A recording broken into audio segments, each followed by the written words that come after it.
Somehow Palpatine returned. Somehow Palpatine returned. Hey, Skeet, funk it up. I find your lack of swag disturbing. I bet you never been down to Mos Eisley before. I find those Jedi rags unnerving. Bet you never been down to the Death Stick disco. Your midichlorian count is concerning. You a bitch like Kylo, you ain't moving no kilos. So get the fuck out my face, get back to nerf herding. Fella, you slow like C-3PO. I don't fuck with the sequels, only OG and prequels. Those movies suck so bad, got Bobby crying in a fetus. Disney took something cool and made us suck. I hope they don't fuck the King of the Hill reboot up. Rub-a-dub-dab, zero nerds in the tub. I pull up to Comic-Con with some soap and start scrubbing. I thought the building smelled bad from out front, but when I walked inside, got slapped with a wall of must. The boots who go boss and the cape from Supreme. Call me Papa Palpatine, call me Papa Palpatine. Oh, white fit, not a single piece of lead to see. Call me Papa Palpatine, call me Papa Palpatine. You could strike me down, Somehow Palpatine returned. but I survived somehow. You could burn me to the ground, Palpatine returned. but I survived somehow. You could drop me thousands of feet down a moon-sized base. Walls blowing up, I still survived somehow. Wait a minute, did I read that right? Somehow Palpatine returned. I find your lack of swag disturbing. I bet you never been down to Mos Eisley before. I find those Jedi rags unnerving. Bet you never been down to the Death Stick disco. Your midichlorian count is concerning. You a bitch like Kylo, you ain't moving no kilos. So get the fuck out my face, get back to nerf herding. Fella, you slow like C-3PO. Somehow Palpatine returned.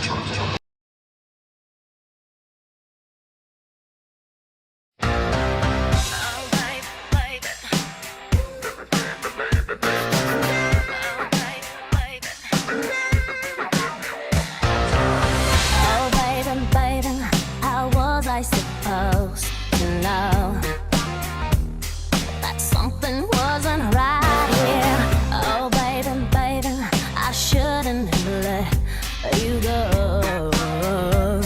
And now you're right outside, yeah. Show me how you want it to be. Tell me, baby, 'cause I need to know now. Because my loneliness is killing me.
Oh, baby, baby, I shouldn't have let you go. I must confess that my loneliness is killing me now. Don't you know I still believe that you will be here and give me a sign. Hit me, baby, one more time. My loneliness is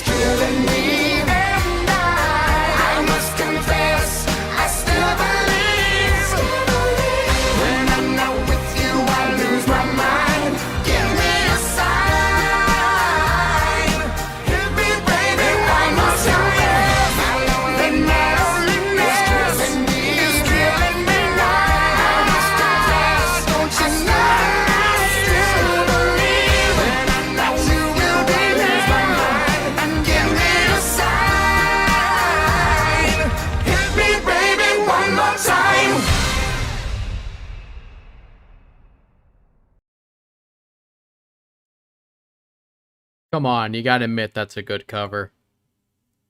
Come on, you gotta admit it's a good cover now. Ow. Cover of what? Oh yeah, you're not listening to it. Don't you worry about it. Don't worry about it, Fish. Don't worry about it. Oh my god. Why am I? Why am I here? What am I doing here? I had to freaking pause the freaking stream because I kept hearing something in the background and it was fucking Fish watching propaganda. Oh. I didn't know you could hear that. I'm sorry. You weren't muted, you stupid ass! I got that muted everybody. No, I deafened. No!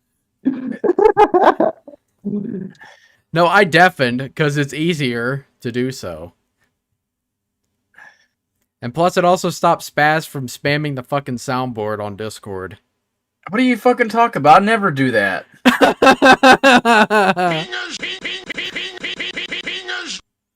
Quality. That's how you know it's a quality stream.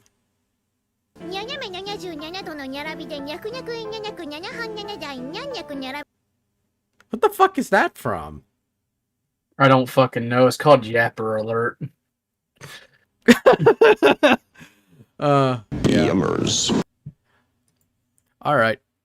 Let's go ahead and jump over to the drama side of things. Yes, amazing man. Amazing dude. Fish is in fact here. He's right here. We're here to talk about AI art. Yeah. Not really. That's for much later. Yeah. Yeah. So, I was going to stream last week. There's some things that, kind of caught me up. I couldn't really, stream. I wasn't in a mood for it. Because, on a more serious note, my dog had... Wait, that's for a little bit later. Whoops, I clicked the wrong one. Nope. God damn it.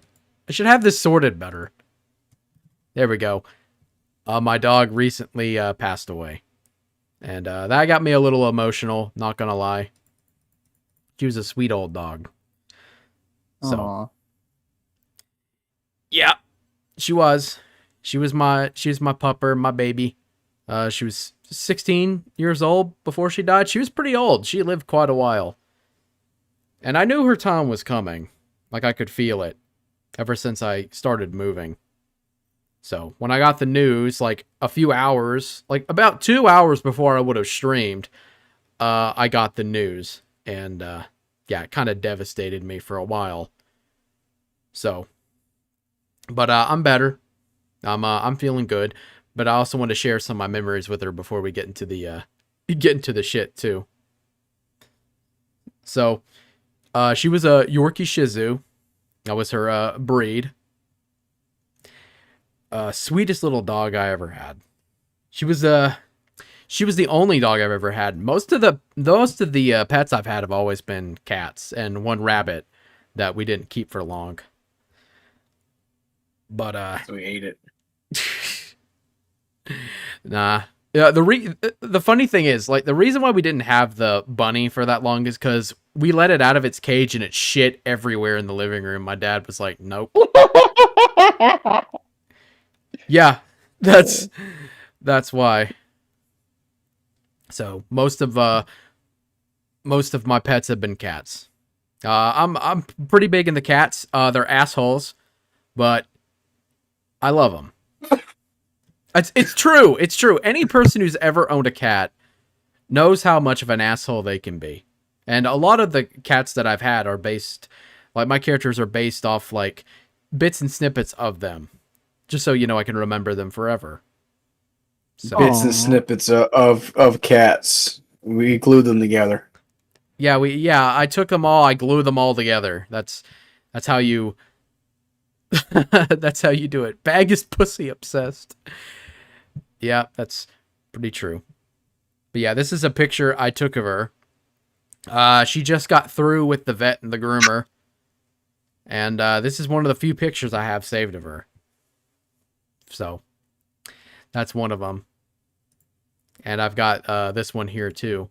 This is before we were going to give her a bath, and she was looking at me because she just laying on an old little piece of blanket. I think it was like a comforter piece of a mattress. I forget.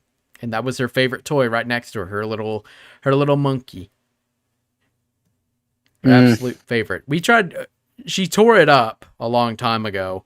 So we didn't really get to keep it forever. We kept it, but we didn't let her play with it anymore. And she would not play with any other toy aside from that monkey. She was. I almost forgot what I was doing. We'll get to the stuff. Don't you worry about it. I just wanted. No, I'm not worried about it. Hyperfixated on the dog. Yeah, she's a sweet old girl. But I've also got some something special I haven't shared yet, and I kind of spoiled it a little bit earlier. The people who are watching on Discord, they're not going to be able to hear the video, but you can see it. Come on, you want your monkey? You want it? Want it? Dog. Go get it.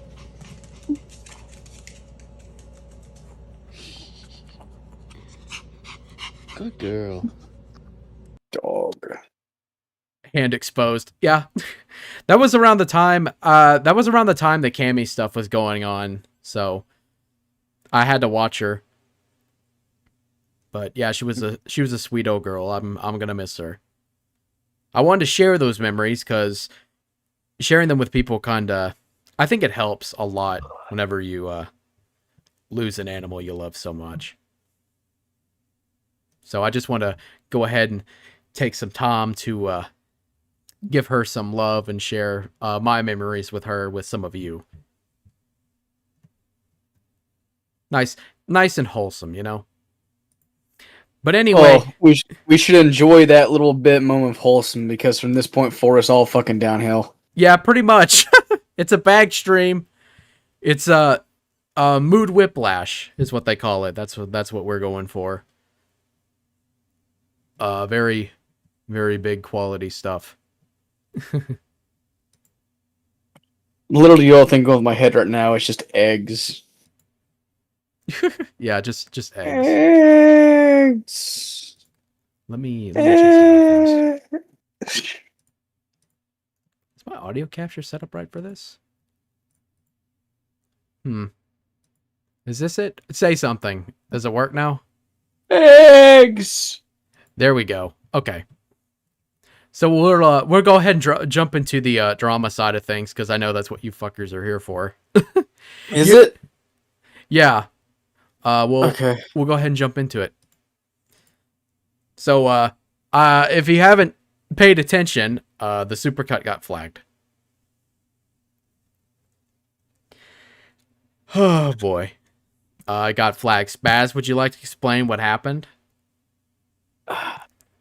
Okay, so about the how your shit got flagged. Oh, now I remember. I don't have concrete evidence of this, but someone in Gilded Pooh's server was asking about who the fuck Rogue was, and I said, well, long story short, online grifter, dime a dozen. What makes this one very interesting is the amount of weird drama he has accumulated based around his own fan base. And so I shared the supercut as context, and it's I warned them the stuff in it's mostly hearsay, but there's enough people collaborating the story you can come to your own conclusion. Curious, look into it. Not curious, who gives a fuck? Well, at the time, Gilded Pooh was having an issue with I guess ninjas in the server. And the only thing I think that happened was one of the ninjas saw that someone had shared a video, so they went and reported it. And it was one of those situations to where anyone who had shared anything at a certain point in time in that server got their shit flagged, all around the same time. Gallagher got it, Gilded got it, I got it, and then Bag got it, which was hilarious because that's like hitting someone that's not even in the room. Yeah, just throwing stones out the window and hitting somebody with it.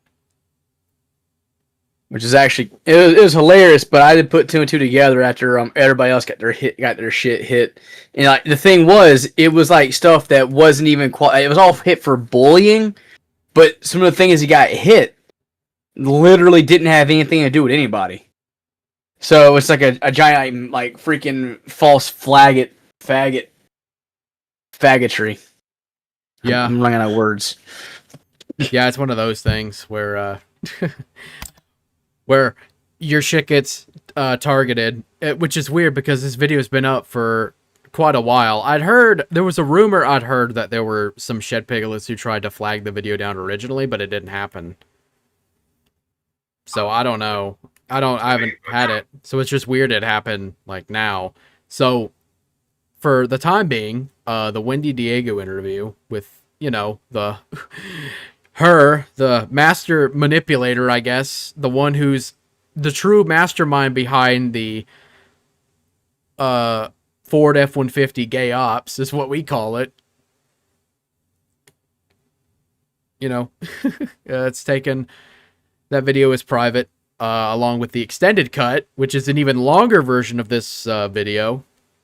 It's just private for now, but they'll come back online sometime later. I can't say specifically when, but it'd be sometime around July, I think, or maybe sometime like early August. They'll be back. Wait, who's coming back? What? The extended cut and the Wendy Diego interview. Oh yeah. Man, you really aren't paying attention. What game are you playing? I'm not. I'm trying to add Xeno coughing to my soundboard. Nice.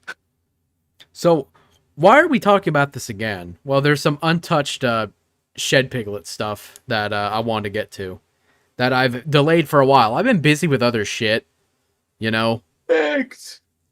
Yeah. I've been busy with eggs, my dog passing, moving, all that stuff. So I wasn't exactly in the mood to respond to a fat piece of shit that won't actually tackle anything I say. He'll just, kind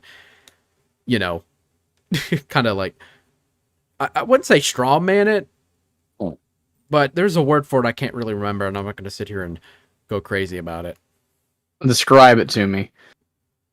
It's like he won't fight me like what I'm actually saying or what's actually going on, and he hasn't for the last 2.5 years or so, and maybe a little bit longer. But he will mention me and some other stuff. But you mean it's not like passive aggressive? It's more on the lines like drive-by arguments. Yeah, like mentioned in passing, and there's nothing of real super substance. But he has actually mentioned me by name, and I wanted to go ahead and throw a bit of my response out there a little bit. So I'll go ahead and play the little video I've got. I gotta say, it is the biggest takeaway I've had over the 2 years of being back is I am so thankful every single shit talker and detractor was so unbelievably, incalculably fucking stupid. It is unreal. I don't know if you all remember this. I don't know. They're all really stupid. What happened when Wendy found out? When Wendy and whoever the fuck was involved found out just Rogue's name and said, "Hi, Brent," in a stream chat. How did that go? What happened there? He fucking stumbled over his words for a minute, had to catch himself, and then Astrid got the alert that it was time to wrap it up. I remember that stream. I didn't watch it. I was busy being stabbed in the back. I'm aware. I was very much aware. Mm-hmm.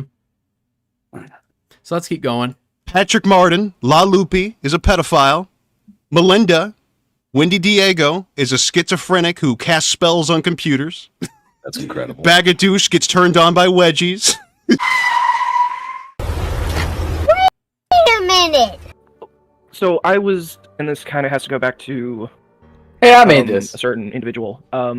He went by Rogue Internet Man. You may have heard from him, you may have not. Big, just kind of low-cow tuber, just kind of grifts, and he has admitted that on multiple occasions. That that's his schwang.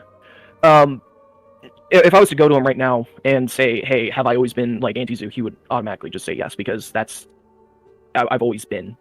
Because if he figured that out, Lord God, I would not be here right now.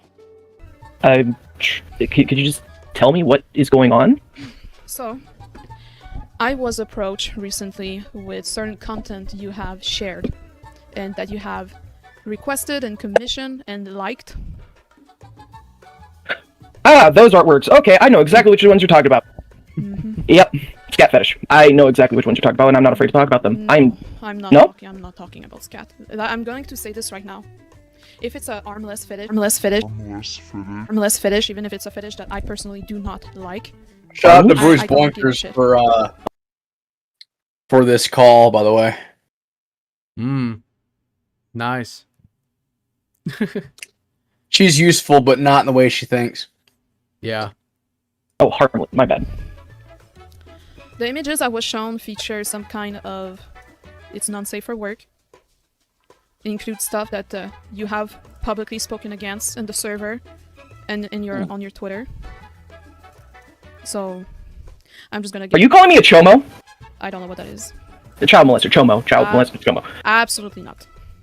Okay. This is really not that.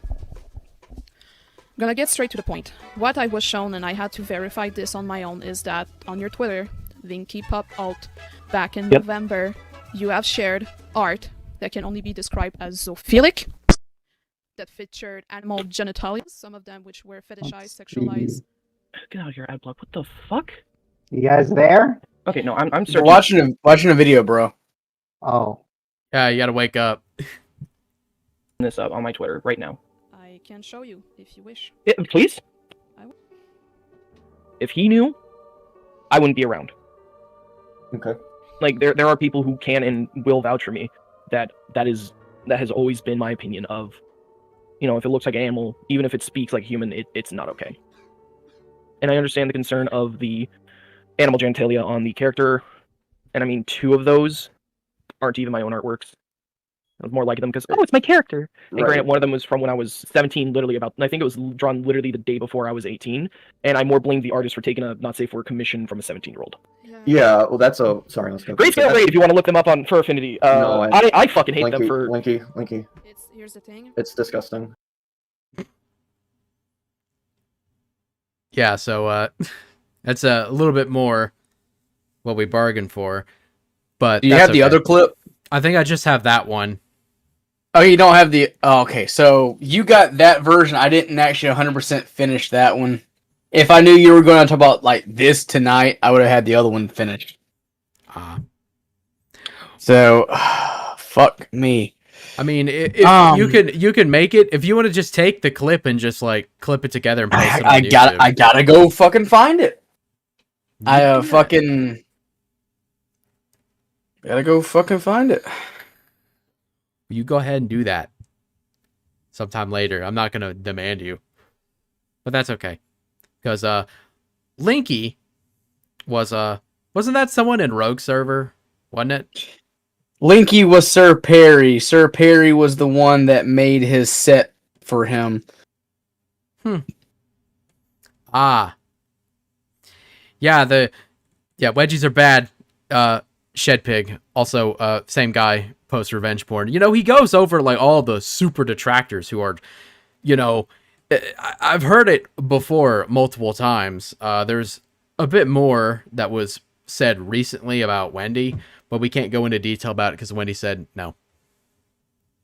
Because it's kind of private, a little too much for. It's so private. I'm wondering why you're bothering even mentioning it this much. Well, I'm not talking about the deets, and that's what she doesn't want, because I just kind of remembered. But it's weird hearing him list off all the detractors, and then here it is, like, casting spells on computers, someone who apparently is supposed to be crazy, which I don't know about that one. You've got a guy who's, a groomer, La Loopy, who's... I've never had really any interactions with outside of like chat. That's where it's been pretty much the entire time. Never was on a server, nothing. And then whenever I'm spending like the next couple of months asking, where's the proof about La Loupe? Now here it is, out there. Very, very slimy. Very stinky. Wouldn't you say so? I would. One thing I would say is I have no idea what the fuck I did with that shit that I'm looking for. Well, you'll find it. You'll find it eventually. But you know what? While we're going on, or at least I am, while I'm going on about all the people who have come out, the people who have, I guess, fought with the pig and didn't succeed, I've not been fighting with them. I've just said what I wanted to say. I get no response. I know he's not going to respond to me fully because he's a fucking pussy. Because it's a strategy, you know. I want to go ahead and talk a little bit about all the people who've came in and tried to fight me and have fucked it up or destroyed themselves. Yeah, people like Calprint, who had the that one rogue server. I forget what it's fucking called. What was it called again? Echo. There we go. Perfect name for it too. Constantly had these fucking fights with me on Twitter, and tried to jump into the Rogan Seed Part 2 stream and got blown the fuck out. Ran into Echo to vent about me, and then later on got thrown out because nobody fucking likes Calprint. No, they didn't get thrown out of their own server. They couldn't tolerate the fact that nobody gave a flying fuck about their politics, to the point that where another freaking rogue fan server known as the Precinct had members that went into Echo and bullied them to the point where they just dipped from their own server. Yeah, eaten alive by the people who are fans of Shed Pig content. Nice one.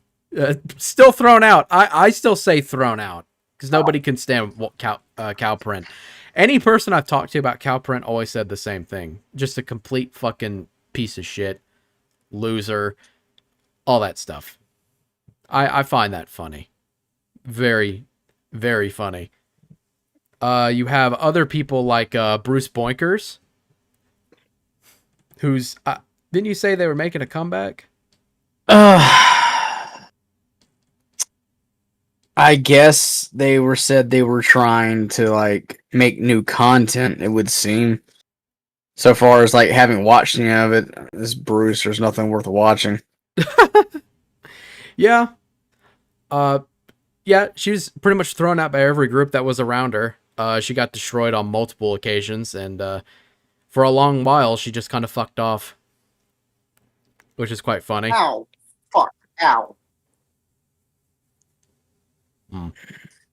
Sounds like you're a little busy. You also had... I had the dude who... the pizza face ninja guy. Remember that guy? I remember. You mean Ted Comment? Yeah, Ted Comment, that guy. Who was talking about going through, I think, the Wendy interview or the Supercut, one or the other, and expertly deconstructing it. None of that ever happened.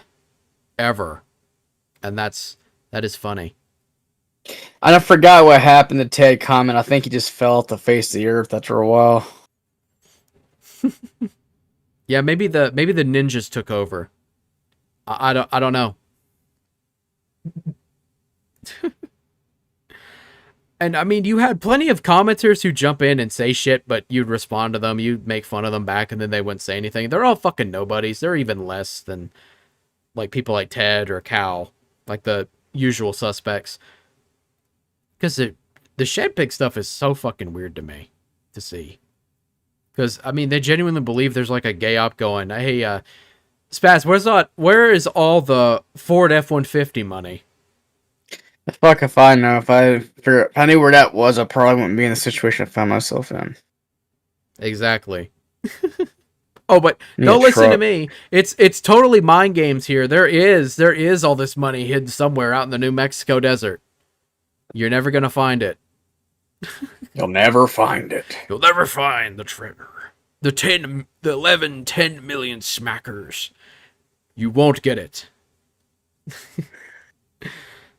And you know, because we haven't really talked about him much neither. You have Eugene and Marks, who I guess people say are like the bag destroyers or some shit.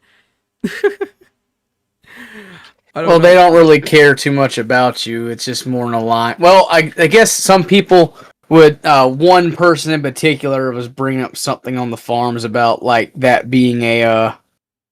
I was like, you got your ass spanked, and it just what it just freaking devolved into is that Eugene was getting questions asked to him that he couldn't figure out the answers to.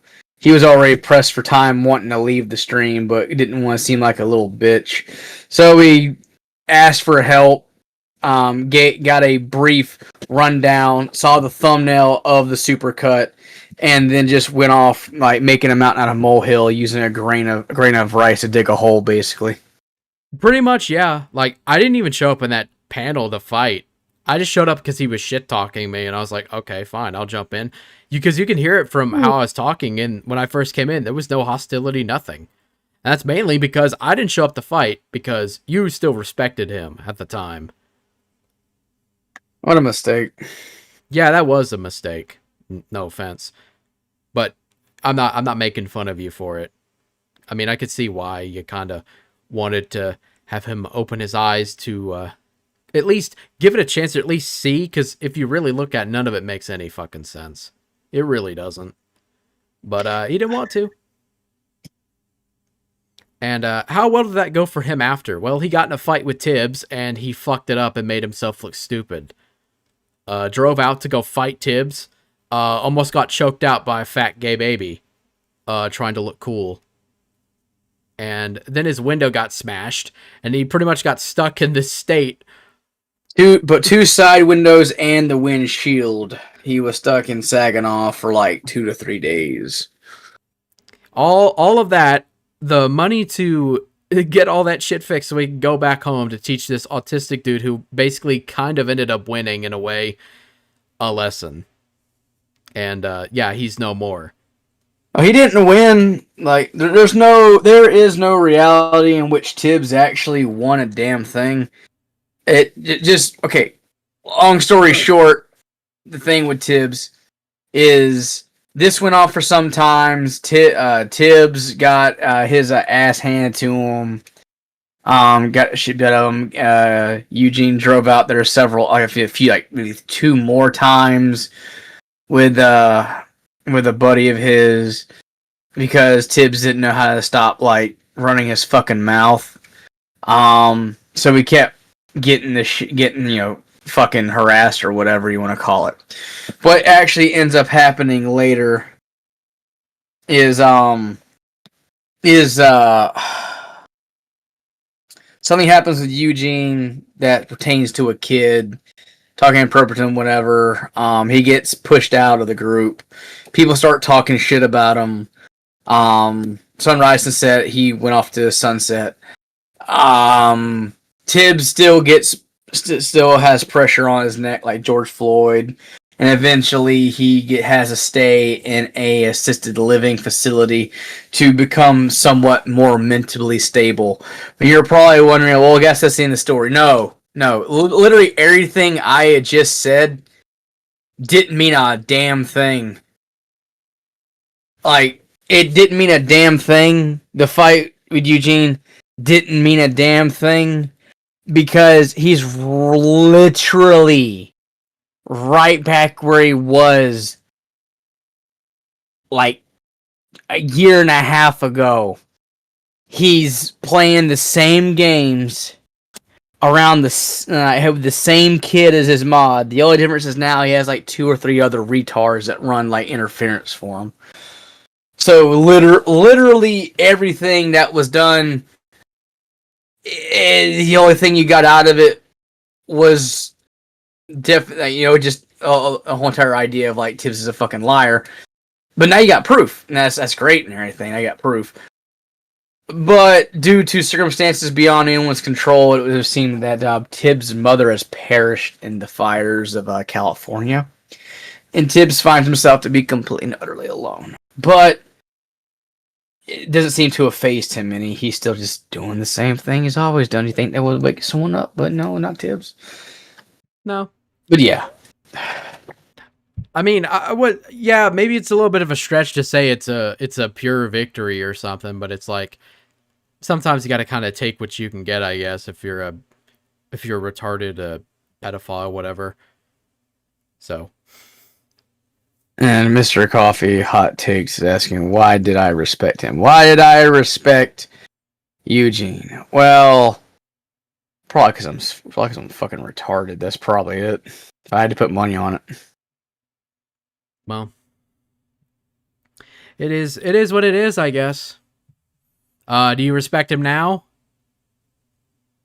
Not really. I respect him for what he did, but so far as like a person, I kind of like see through the veneer of it. He's very charismatic, but he's not. He's not what he says he is. No, he's not. You know, one of the other reasons why I didn't talk about him earlier is because me and him were supposed to actually have a talk one-on-one. That never happened. I remember that. I think you wanted to set up. I even came to you whenever we had some of our messages back and forth. I just told you there's no fucking way this asshole's gonna actually listen to anything.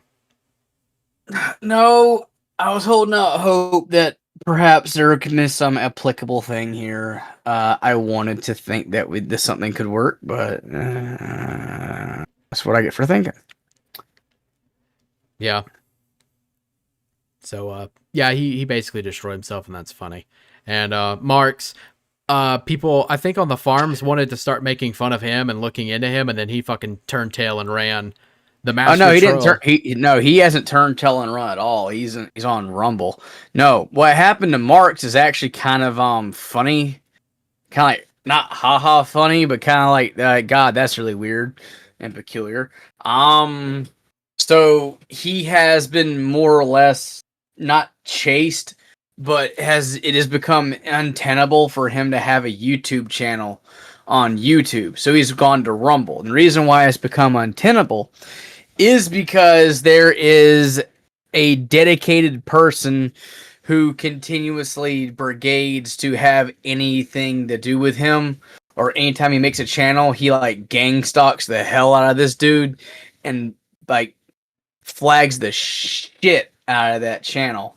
So it's impossible for him to actually go anywhere. So the only other place that Marks goes that he can be heard on YouTube is he goes to It Cinema streams in order to go over the Tib shit and this, that, and the fourth and be a part of his community. Which I'm not one for brigading and fucking taking down someone's channel just because you disagree with them to a certain degree. But you know what? I don't fucking care. No amount of me caring is gonna change a damn thing, so why should I? Yeah, I guess. I still think it's, kind of funny that Marks would just burn tail with Eugene, just throw him out there and be like, yeah, fuck him, I used him. Like, I don't think necessarily like that. I think it was just more on the lines of the you can be the big massive troll all you want, but if you can't be self-aware for no more than like a few seconds, then there's a gigantic problem. And there's also a bigger problem when a troll starts believing their own hype. Yeah. I mean, fuck. Marks want to go off and say shit like, bugs, like try to insinuate pedophilia with me or some shit, which is really fucking weird. Because of some of the shit I've heard Marks argue about, I could call him a pedophile and he can't do shit about it. It's just my master troll. He can't say anything about it. It's just a little trolling, Marks. Just a little bit. Just a wee bit. So, yeah, I know the Shep Pig thing was kind of short. That's okay, because I don't have a whole lot to add. I mean, it's just basically a fat pussy who is a giant fucking hypocrite. Fucking found it. Holy shit. You found it? About fucking time. Okay, so when I said I didn't have the thing completed, is because I was supposed to add another part to it. I gotta re-find it again. I just had my finger on it. Right here. I believe this is it. Yeah, you send it to me and I'll put it in. Yep, there you go. Okay, so yeah, I sent the clip. When you get ready to play it, let me know. Let me get it downloaded.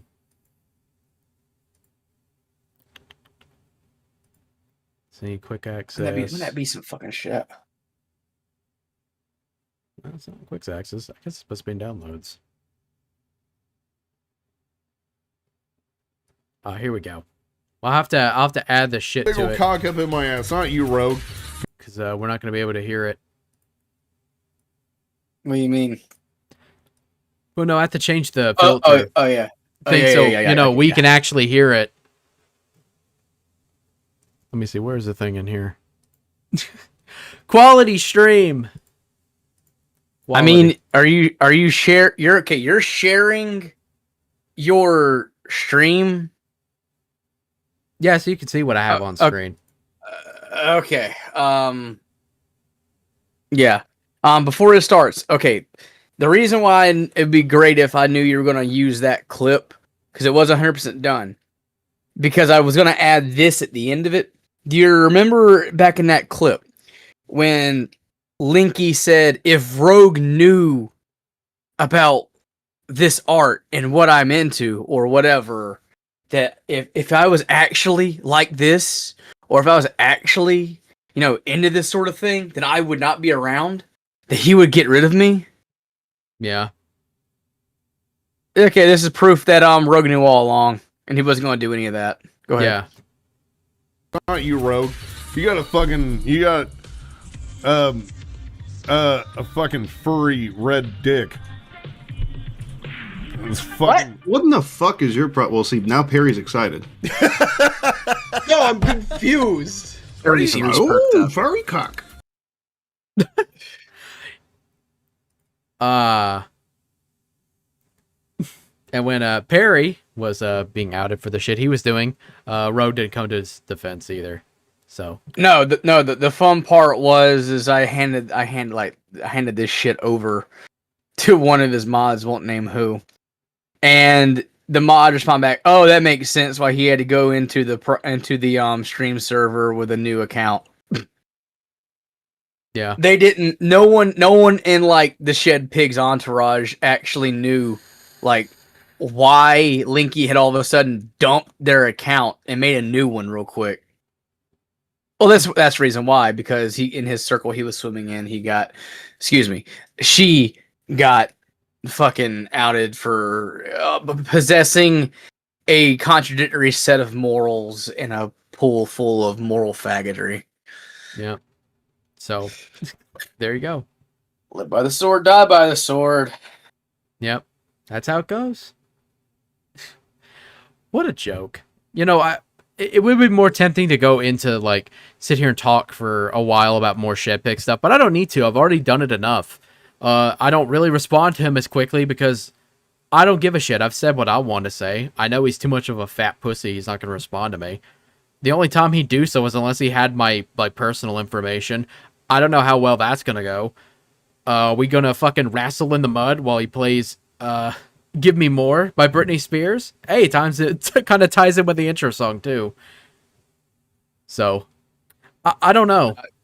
As long as the money is good and the money continues to flow, I don't think that there's ever going to be that kind of situation. It's to where it would be good for his community for to have some sort of like joint enemy they can all point and laugh at. At the end of the day, not a single one of the Rogue fans actually has, like I said, testicles between like the freaking 150 of them. No, they don't. So yeah. So there you go. So yeah, that's kind of why I don't respond to him as quick. I don't care. But I will take pot shots. I will do so on occasion, but it's at my own leisure. I'm not in a dire need to respond to someone who wants to mention that. He's cool with everything else that happens, but I'm the bad one. Okay, sure, buddy. Like Noel had said, you need to be very wary of when one of your fans becomes one of your enemies because they know too much about you. Yeah. I wasn't even like a Shed Piglet. The only content I watched at the time was the quickie readings, and I only watched them I was like referring a to little bit. me, but okay. Oh, my deepest secret. Oh, you're gonna tell them about some of my feelings on stuff? Okay. No, dipshit. Completely missed the fucking point of that one. Swing and a miss. Swing and a fucking miss. It's a hop, skip, and the jump. So you and me are gonna fight. When are we doing it? Who's gonna get choked out first? I don't know. You gonna play some TF2 to find out? Yeah, sure. Okay. I'll be holiday fist heavy. We'll do that. We'll just be holiday fist heavy, so we'll fist each other like men. I mean, that's fine, but I'm more of a medic main. Okay, so we'll just shoot needles at each other. Okay. That'll work. Okay, Blutsauger or Crusader's crossbow? Blutsauger. Okay, sure. We'll do it. Obviously. We'll do it. Okay. Vapor stroking this shit, man. I got lotion on his dick. You got lotion on my dick. I'm stroking my dick, man. All right. Let's go ahead and we'll take us a little bit of a break. Because why not? We all like breaks, don't we?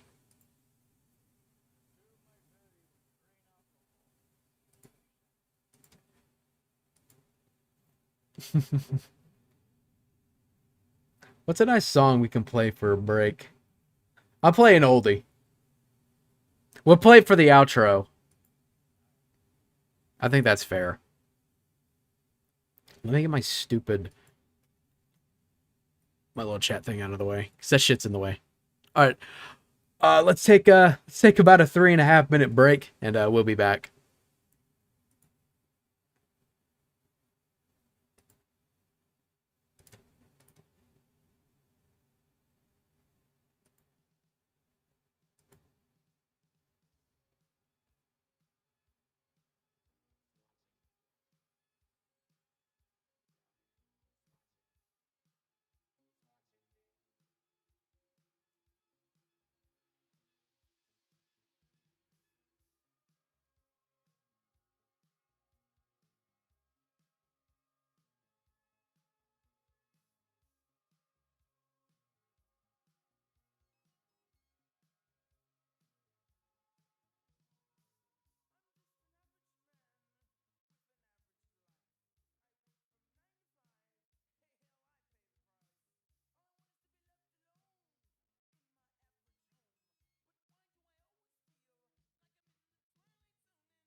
Wait, is the music's actually muted? What the fuck?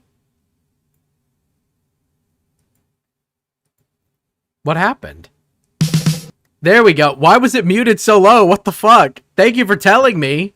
I don't want to look like an asshole on stream. All right, break starts now.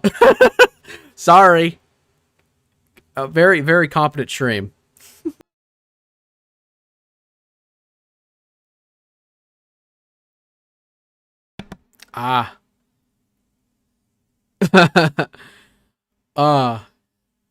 Oldie. You know, here, let me undeafen real fast. You know, I missed the opportunity to play somebody's Miami instead. Whoops. I should have picked that one. Another golden opportunity lost to the way of time. Yeah. God damn you. Spazzing so good. Thanks back, donors. There ain't no donos. That's okay. I kind of... That's okay. That's okay. I can fill the jar with something else. With what? Piss? Coom? Don't ask questions. Well, I just did. I gotta mute that. Right. You don't want to see how the hot dogs are made, do you, boy? The hot dogs. Maybe I do want to see what the hot dogs is made out of. What next? Okay, what we got next? Well, that's kind of the end of the normal drama stuff I've got. Son Not of a too bitch. much. Yes, but I've got something else. Don't fret. I got something else for us to listen to. This is Open, damn you. Okay, so as some of you know, I stream DVD sometimes when I got nothing else to do. Because that's where it goes. It's kind of nice because whenever you're busy doing shit and you're not really focusing on drama stuff, you know, it's nice to kick back and have some fun and do something that's not very serious. But there's a bit of drama with the DVD community right now, and I find it pretty funny. It's very funny to me. Because you got two sides. You got Killer, you got Survivor. And they hate each other for whatever reason. Because that's how it goes. And Behavior, to their credit, they're trying to make the game better. They're trying to rebalance the game so it's a lot more fair. And a lot of Killer players are super, super pissed off about it. Very, very mad. And ones who are very well known for being like tunneling, camping, 3genning, all this stuff. They're very well known for being this way, but Behavior's trying to take that away from them. And they're pissed off about it. That they can't play against the solo queue lobby and tunnel out some fucking survivor who barely knows how to play because the MMR system is a joke anyway. This stuff. The fuck was that? Was that me? Did my mic pick up on somebody's? Yeah, it's put up on mine. You're playing it on your phone. Okay. Yeah. I gotta make sure the audio is working. I forgot that's part of my job. make sure that people can actually hear shit. Yeah. Yeah. I didn't expect that the fucking music wouldn't play at first. I didn't mess with that. And apparently the fucking knob, the little dial thing in OBS was all the way down. I was like, what the fuck? Why did it do that? I must have misclicked or something. I don't know. Life is strange. It is strange. But we're going to go ahead and get into the kind of the bigger subject I have. I have more stuff prepared for this than anything else, to be honest with you. We're going to laugh at a killer main who's it takes the game a little too seriously. Now, to be fair, I have seen the video before. I have watched this guy's content. Some of the things he does criticize and talk about are, you can kind of understand where it's coming from, but the killer main brain rot is just too real, and I wanted to make fun of it. That's why I brought Fish, because he plays DBD a lot. If he's even here. Fish, are you still here? Fish, wake up! Fish? God, he's so reliable, isn't he? He has been going through some withdrawals, so I don't know. I'm gonna withdraw the rest of it out of him. But okay, we're gonna go ahead and get into it. We're gonna go ahead and laugh about it a little bit. Get a bit of a solo queue survivor's perspective on a person who wins most of their games by playing as sweaty as possible. Wait until you see what the dev says in this post right here. It seems that our fears as killer mains are probably gonna happen, and you're just gonna have to take it in the chin or quit the game. My advice to you guys, and I don't really want to say this, man, but you might have to quit the game. Drop a like on today's video. Subscribe if you're new, you know, all that good stuff. Now, I was streaming earlier and someone brought it to my attention. They posted a link. It was a post in the behavior forums, and someone asked the question, pretty much a question that I would ask, or any real killer main that plays to win every match would ask. I always like the mindset of like killer mains when it comes to DBD, because any person who's played DBD knows how much of a shit show it is. That's kind of why I wish Fish was here, actually. Here to discuss this a little bit. Is his icon even moving or anything? No, he's fucking dead. He died. Okay. Ripperoni Fish, I guess. But yeah, you play to win every single game in DBD. Because you know DBD, the game where survivors die most of the time, and killers usually win because the game is killer sided. They're pissed off about it because now they can't hard tunnel at 5 gens, because this is the type of person we're talking about. The real killer mains, right? I always love that whole no true Scotsman sort of thing they do. Ask, what will killers do after all the strategies have been removed from the game? What are we gonna do, right? What is the plan? There's only so many strategies before you just have to give in and start 12 hooking survivors in a. And this is what every time I ask this question, I'm not thinking about it from a nurse perspective or a blight. Those S tier killers are gonna thrive no matter what. Okay, I could slug a whole lobby in minutes with nurse, like 3-4 minutes, right? If I really wanted to. But like Ghostface, man, Pig, these killers become obsolete once phase 2 passes in DBD. Oh, great. I got an ad. I rely on Grammarly heavily in my day-to-day life. It helps make my... Why? Okay, I want to stop here because this has nothing to do with the video we're watching. Why the fuck am I getting ads when I have YouTube Premium? All right, I'm back. Where the fuck were you? I had to take a shit. Jesus, man. Couldn't you tell us that? Or something? Did you want to hear that I was going to take a shit? All right. Oh, wait. Hold on. We're talking about the DVD guy now. Finally. Good thing I came back. Yeah. I'm not replaying it. It's him talking about how the true killer mains are not going to be able to play because you have to 12 hook people now. What? What the fuck are you talking about? Just watch. I'm literally streaming the window to the Discord, like the video itself. Like we're watching it together. Do you wake up? Wait. So you have to hook other people before you hook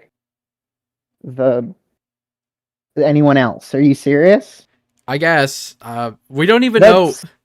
No, we don't even know what phase 2 even is. Okay, but what if they start body blocking so you can't get the other people because they know that they can't get hooked a second time? Like, that's not. I have no idea. We don't even know. It's just a guy doom posting because you think it's going to be the death of killer mains or some shit. I don't know. What a loser. Yeah, so go ahead and watch it so you can follow along with me. Hit play. Yeah, let's go. If the way they're making it sound is gonna be this bad, bro, I just don't see any M1 killers being viable unless there's like a significant buff to these killers. But let's go ahead and look. Okay, so what will killers do after strategies have been removed from the game? Once all these anti-stuff are implemented, what are the killers supposed to do after SWF dominates games further? What can you do against Sabo squads? The devs are cooking their own game because they don't play on this level. Okay, my mic was muted. Is it regular premium? Yes, it's regular premium. There's no light premium. This isn't a beer.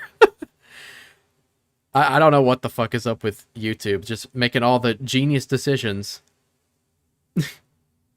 So he's talking about Sabo squads. The Sabo squads. The huge threat to the killer mains out there, right?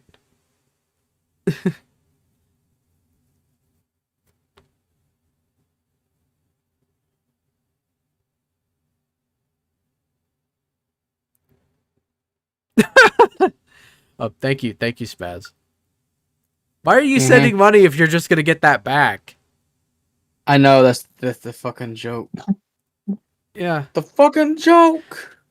It's funny. The fucking joke. It's funny. Maybe I might keep it and not give it to you back. Get fucked.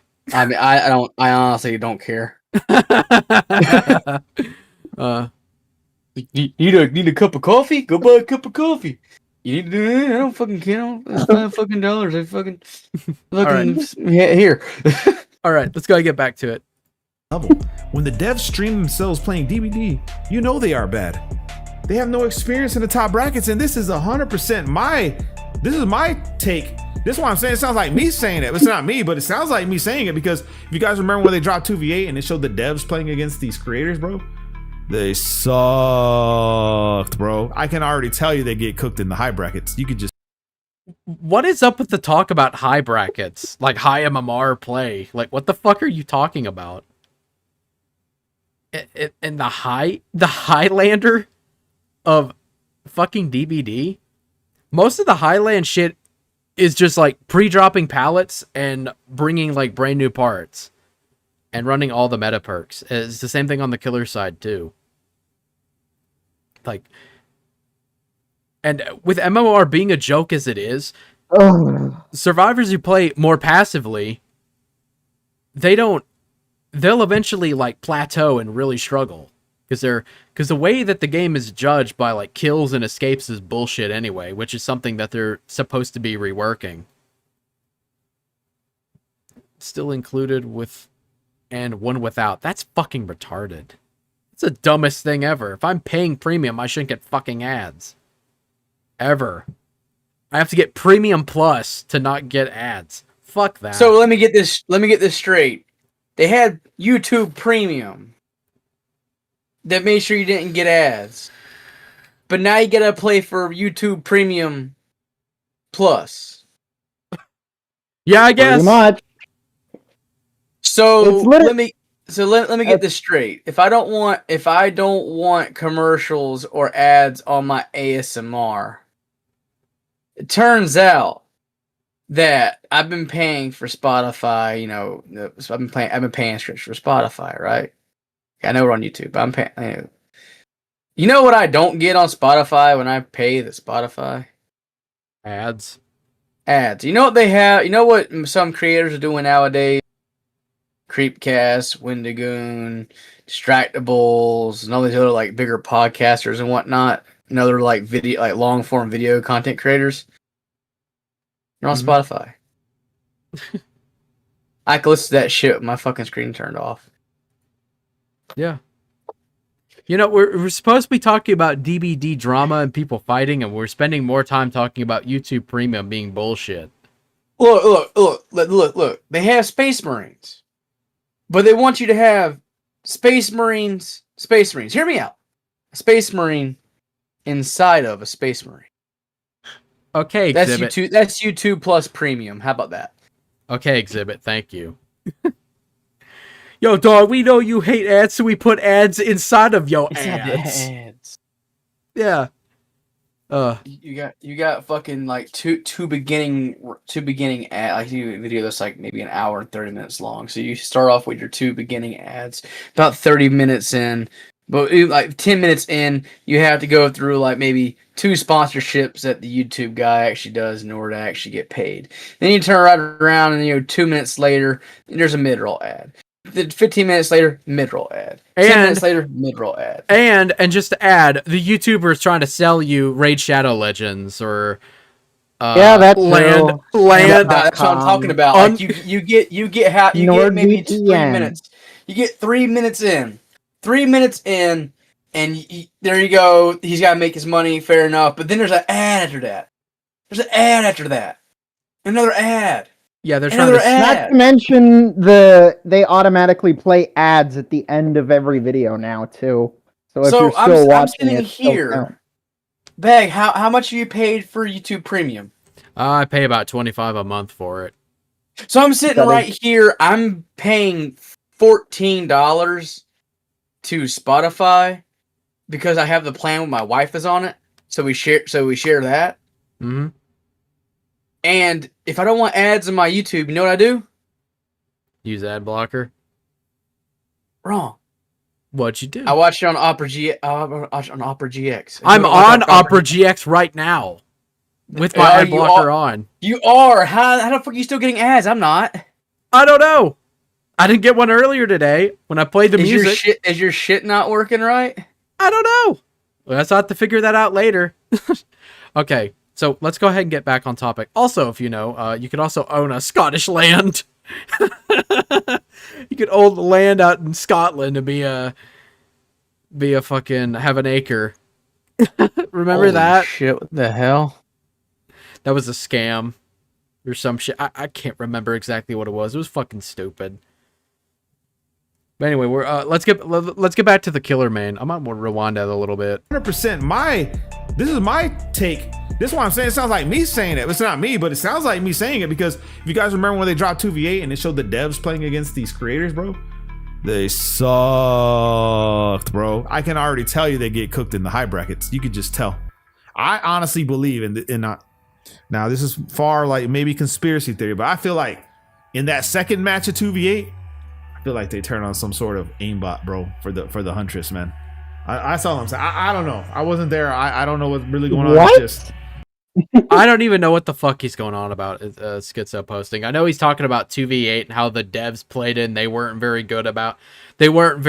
They weren't super adept at the game. You know, like, who cares? That's like if you work at a car factory where you build cars, but you're not good at driving cars. It's like, yeah, because that's not their fucking job. It's their job to make them, you idiot. They're the ones trying to make the game work and play smoothly. That's kind of their thing. It's not about if they're good at the game or not. Like, the car analogy is kind of fucked up because, okay, so you have engineers, right? To engineer the fucking car. Yeah. They know how to engineer the fucking car, but they don't know how to fucking work on them because they make it almost impossible to actually get the shit to actually work on it. So it makes people who actually know how to work on cars, it makes their job like 15 times more difficult. That's why you have like the freaking repair bills for some shit being astronomically expensive. Like a Ford Escape. Okay, I gotta change the battery out. Do you know how I get the fucking battery out? how do you do that? No. Okay, I have to get to the battery cover. There's two parts of the battery cover. To take both parts of the battery cover off, I have to remove the windshield wipers, remove all the pins that are on the bonnet, take the bonnet off of it, and then I can get those two pieces, actually take the freaking thing off. I have to deassemble or unassemble half the fucking hood to actually get to the fucking battery. That's ridiculous. Why would they do that? Fair and balanced. Fair and balanced. That's how it goes. Yeah. So, yeah, I mean, it's fine if they're not very good at the game, versus people who play the shit for a fucking living. Yeah, someone's gonna be better, you know? just saying. And by the way, just to add, 2v8 has no MMR. So, you know, that's pretty accurate, too. I mean, you can build a game from the fucking ground up. Doesn't mean you're any good at it. Yeah. I mean, like, behavior, like, okay, we're not just talking about, like, DBD itself now, but we're also kind of talking about how it was before. The game was super fucking survivor-sided. Fish? Yeah, see, he knows. Yeah. Nightshade knows, too. And even I've seen, I mean, it flip-flops. It goes from super survivor-sided when it first came out. That's why face camping was a thing, because once you got somebody, because you wanted to secure your one kill for that game, you'd stand in front of their hook and nobody could unhook them. And so the devs saw this and they're like, oh, that's not fair. So now you can unhook people from different angles instead of directly in front of them only. So the hooks turn when you take people off. And then, you know, the killer's like, all right, fine. Instead of just standing still, I'll just keep constantly patrolling it and just grab people when they go for the save. So then they said, okay, well, we can't have you grabbing survivors because then that's still overpowered. So then you can't grab survivors anymore. You can only hit them and force them to trade hooks, right? Mm-hmm. But then that's too overpowered as well. So instead they made it so if you stand too close to a hook, the survivor that's on it can automatically pull himself off. So it's like they're trying to fix it, but you know, for every fix they have, there's always, if someone's an asshole, they're gonna find a way to work around it. Pretty much, yeah. I mean, even in the 2v8, if you could figure out, like, because the cages function just like Pyramid Head's cages. I mean, they function almost exactly the same. If you can figure out where they're at, yeah, you can go for a tunnel out insanely fast in 2v8, which is a big deal. Getting like one, maybe two people out of the game super early. But or you could just run out the clock, because it teleports the cages when you get close. So Yeah, that's whenever like the killer is like pretty close. I don't think it really does it unless the survivor's close too. Kind of like how the face cam. Well, when 2v8 first came out, they'd be like 30 feet away and it'd still teleport you. Now they've made it so that it teleports you, but they have to be like super close and also there for a long time. So there have been times where you could just, by standing like 20 feet away, you could just hover around them and everyone's too scared to go for the unhook. So they never teleport either. Like I said, they always find a way to work around it. Yeah, that's usually how it goes. Just go watch it if you don't believe me. When they first released 2v8 and they showcased the gameplay, go watch it, man. You'll see what I mean. They don't play their own game on this level. If they did, they would understand why we got to be strategic. Remember the word strategy, okay? Remember, okay? They just don't get it. They would rather listen to the survivors, and the survivors act like it's not like that. And it's pretty much what it is, right? Here's the arguments I see, okay? You're gonna have the survivors who say it's a scummy tactics what y'all are doing, the slugging, the tunneling, whatever. And then you're gonna have others say any real good SWF can counter everything that you're doing. And I agree with that survivor, okay? Because they've already implemented all this stuff to prevent you from slugging, camping, and tunneling. I mean, look at the damn perks, bro. Okay? They got perks, bro. They got boons. Boons? Well, yeah, the one that lets you recover yourself. Okay, I wanna go ahead and throw my 2 cents on this one. Boons are not meta. Boons are a gimmick. They were when they came out. When Michaela came out, every single fucking match had boons because you could heal yourself and you could do it quickly. Yes, I know that. I know that part, but I'm talking about now.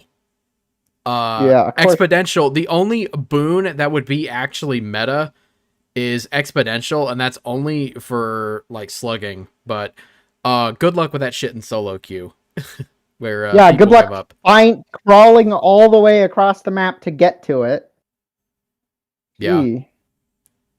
The fuck is a boon? And I mean, I guess there is technically workarounds to it, but the fact that you have to sacrifice your entire build just to specifically counter this gameplay, and even when you do, it doesn't even fucking work half the time. Like, remember when everyone and their mother was using Pentimento and Plaything? What Plaything does is it spawns or it turns a regular totem into a hex totem. And so, in order to get rid of the hex totem, you have to cleanse it. Now, if you cleanse the totem and break it, they can relight the totem and turn it into Pentimento, which slows down generators like a shitload. So everyone and their mother was running this fucking combo. And for the longest time, I brought specifically a totem breaking build. So I had small game, counterforce, all that shit. Maps to find the totems.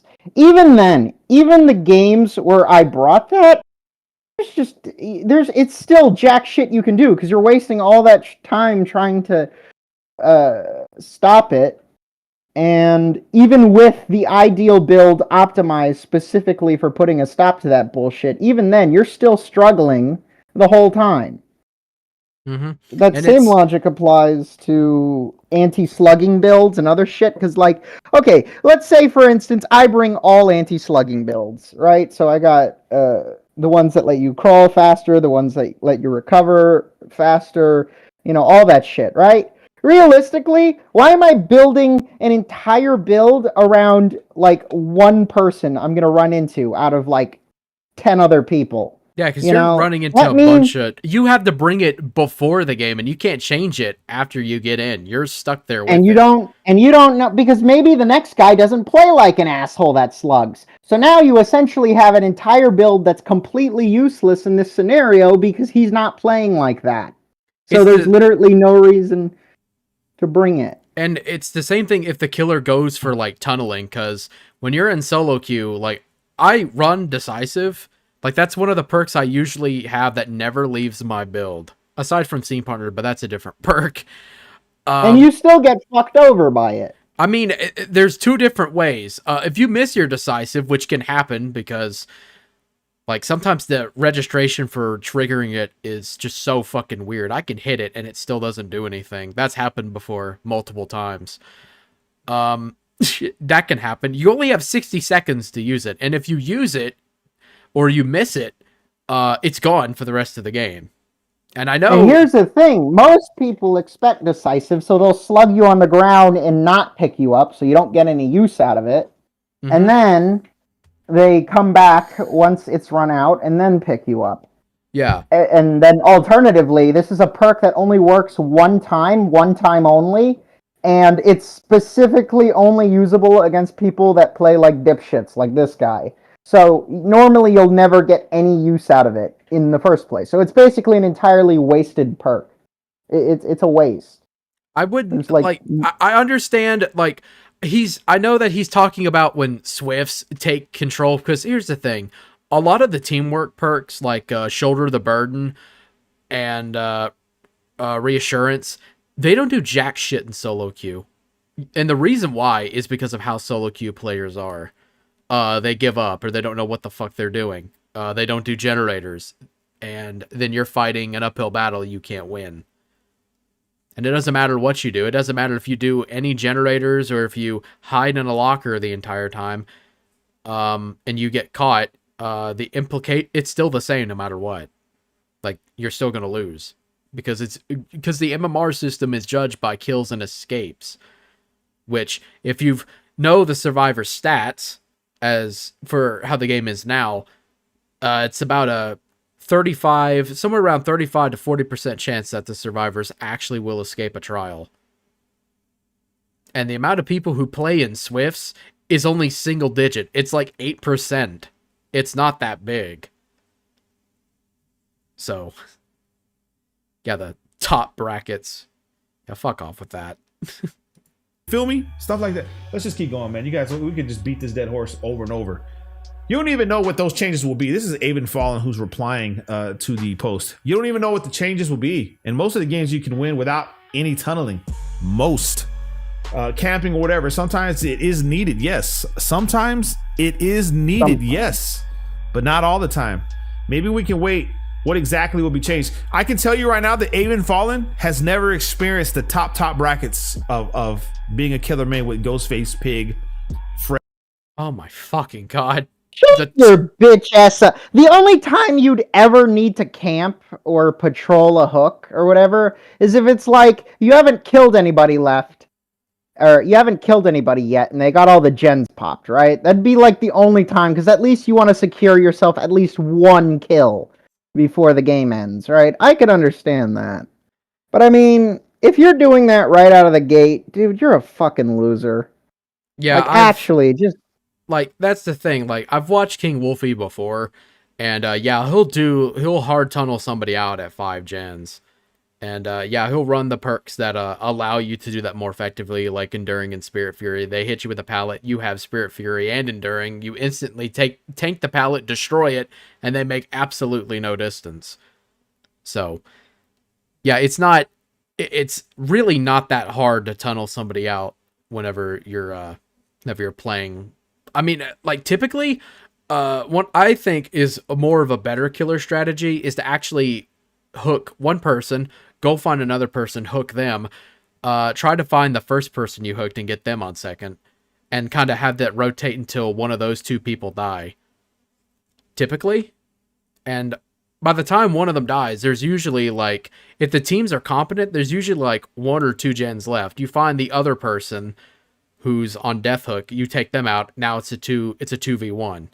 And if you kill... And it is unusual that all the players that tunnel almost never bring the perks that make tunneling even better. Like, what is it? Monstrous Shrine, it speeds up the hook progress, whatever. So, you know, it gives you a chance to force them to go for hook saves constantly instead of having to wait a minute before they finish a generator. Right? Yeah. Like, and then you also have make your choice, which, if you don't know, that makes the person that saves the guy from hook, that makes him exposed, which he goes down in one hit. And then there's also what is it? I think it's Floods of Rage. Isn't that the Sadako one that you could see the aura of Yeah, it's whenever they get unhooked. Yeah, exactly. So it's like literally you could make the optimum build for fucking up the person who's either unhooking, because then now they have a choice. They could either try to take a protection hit for the guy that they just unhooked, but if they do that, they go down instantly. Or they fucking run like a pussy and then you could finish off the guy. Here's the thing. They never use that build, even though they, are so reliant on tunneling, which is hilarious. Yeah, usually, the game, some of the perks that they have now actually encourage you to start hooking people individually. This is before my time, but fucking barbecue and chili used to give huge blood point stacks when you hook somebody, you got someone on their first hook, hooking them fairly, which is not really a thing anymore. Yeah, no, they got rid of all blood point incentives, which is really fucking stupid because because a lot of killers played it because you just got more points, and also literally yes, playing the villain is kind of fun too. Because I play killer sometimes, so I know how it can feel. And when it comes to tunneling, typically when I tunnel, it's usually when there's one gen left and there's absolutely nothing. I gotta start playing sweaty if I want to actually have a chance of winning. But I mean, even if the survivors win, it's the game's not over. They still have to open the exit gates, and depending on the killer, it can be really tough for them to do it. Like Trapper, you can trap the exit gates, and you can run the perks twins. the twins can, Victor can, body block. Well, not really. I mean, they can kill him, but yeah, he can stop them from doing it. Well, no, Charlotte could. Charlotte could, but not Victor. But Victor can patrol the other gate. Yeah, you could literally just make them each one stand at one gate, and you pretty much win. And then there's also the singularity. You put his bipods, the little cameras to watch each gate. Yeah, you can do that too. You also have Hillbilly. He could just sprint between the two gates constantly. Yeah, Blight can do that too, although his has a cooldown. Nurse can teleport, although that depends on how far the gates are. It depends on the distance. Yeah. Sometimes it's you're guaranteed to not let them get out, because sometimes some exit gates in this game are really fucking close together, and some are on the complete opposite side of the map to each other. It's all RNG dependent. Yeah, the ones on Forgotten Ruins, the D&D map, those ones are right in fucking range. You can just look back and forth between the two of them. That survivor is not in the way. Because the thing is that it's a 2-story map, and like most 2-story maps, they're smaller, but only because there's 2 floors on them, right? So technically, it's a big map if you were to lay it side by side, but they're on top of each other, just like the game, just like RPD. Just like literally all the other ones, you can just walk for a few seconds and be at the other exit gate. Yeah. So. Ready. I can already tell you. Okay. And by the way, because he mentioned Ghostface, Ghostface sucks at tunneling. I'm sorry. He's not a tunneling killer. Wraith is a better tunneling killer. Clown is a better tunneling killer who's low tier. Mm-hmm. Pig also is too. If you got a trap on somebody and it activates, you can really fuck them over and they can't get their trap off no matter how hard they try. Especially if you use screen perks Face the Darkness. But I mean, yeah, Swifts will actually pose a challenge and make it a little more difficult to run builds like that. The Hag, literally, just that's the only way to play Hag is by putting your trap directly next to the hook. To be honest. Yeah. Which is annoying as shit, but realistically, she fucking sucks. So, I mean, you kind of have to. I have to agree. I have to agree. I tried adepting with Hag. The only way I got it was by bringing a Midwitch offering. I gotta be honest. The night, you can leave your little guy waiting right next to the hook while you go off to do some things. And so, obviously, if it'll go away after a while. The ghost will go away. Or if someone gets detected by the ghost, if they go for the unhook, then they get rid of the ghost. But they still have to like get over there. Mm-hmm. And more often than not, if their ghost does detect him, the knight's just going to come running right back because he knows somebody's there. So yeah. Like, yeah, there are plenty of low-tier killers that can tunnel very efficiently, and that's not even mentioning the high-tier killers, too, because I know he's talking about lower-tier ones. Wesker can throw you into a dead zone, and his power, like, you can get around. Yeah. You cannot use checkpoints against Wesker as much, because he can just push you right through it, and if you try to, he can grab you very easily. Plus his hug tech for Weskers who know how to actually use it. Yeah, he can take away, if you have off the record, good luck getting value if you're getting tunneled. Good luck with that. Yeah. And I don't need to say anything about Nurse and Blight. The unknown, like, you know, the unknown can do it well. Like, all the high tiers can tunnel extremely well. Pyramid Head can too if you send someone to a cage. Because when they get uncaged, off the record, decisive, that shit doesn't work. So. Yeah. But that's why back in the day, all the Pyramid Heads would tunnel immediately after an uncage. Yeah. Like, Pyramid Head is really clunky, and he only has like 2 or 3 add-ons that are actually good. But anyway, he used to be better, but yeah. Maybe Behavior can actually make him good and give Trapper all of his traps, and maybe nerf Pig. Fuck it, who cares? Who knows? We'll have to wait and see. But let's go and get back to the video. Whenever I see stuff like this, where I can already tell you, like the real top brackets, like the real ones that I show you guys, no way. Go watch me play versus the number 4 team in DBD or the number 1 team in DBD using Freddy, while they synergized perks together really well. I mean, Freddy was reworked recently, and he's in a much better spot than what he was before. It's still Freddy, though. I mean, still yeah, M1. He's still an M1 killer. His pallet loops, like, he could be stunned by his own dream pallets, which I always thought was really fucking weird. I never understood that. That's really stupid. But yeah, he can he can weaponize them. So yeah, I can punish people who are like really big into windows of opportunity, like wear yellow. Like that kind of stuff. Oh yeah, also we did mention other low tier killers, but yeah, Bubba can tunnel as well. He can camp really well too.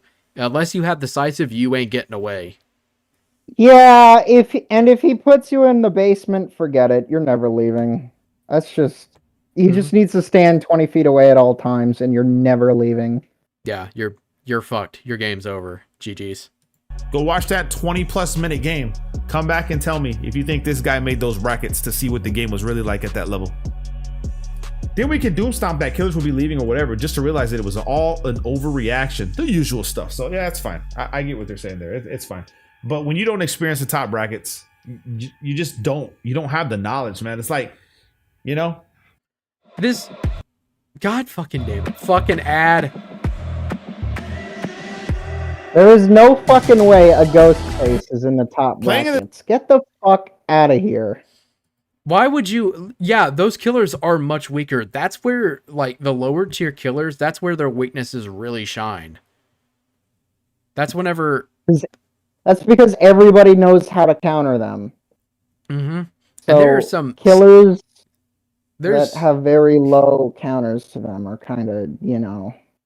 Yeah, they're a lot weaker. It's a lot easier to counter them. Ghostface has always been a pretty weak killer. Like, he's an M1 killer with an instant down ability. It's like Myers, but a little more on the fly.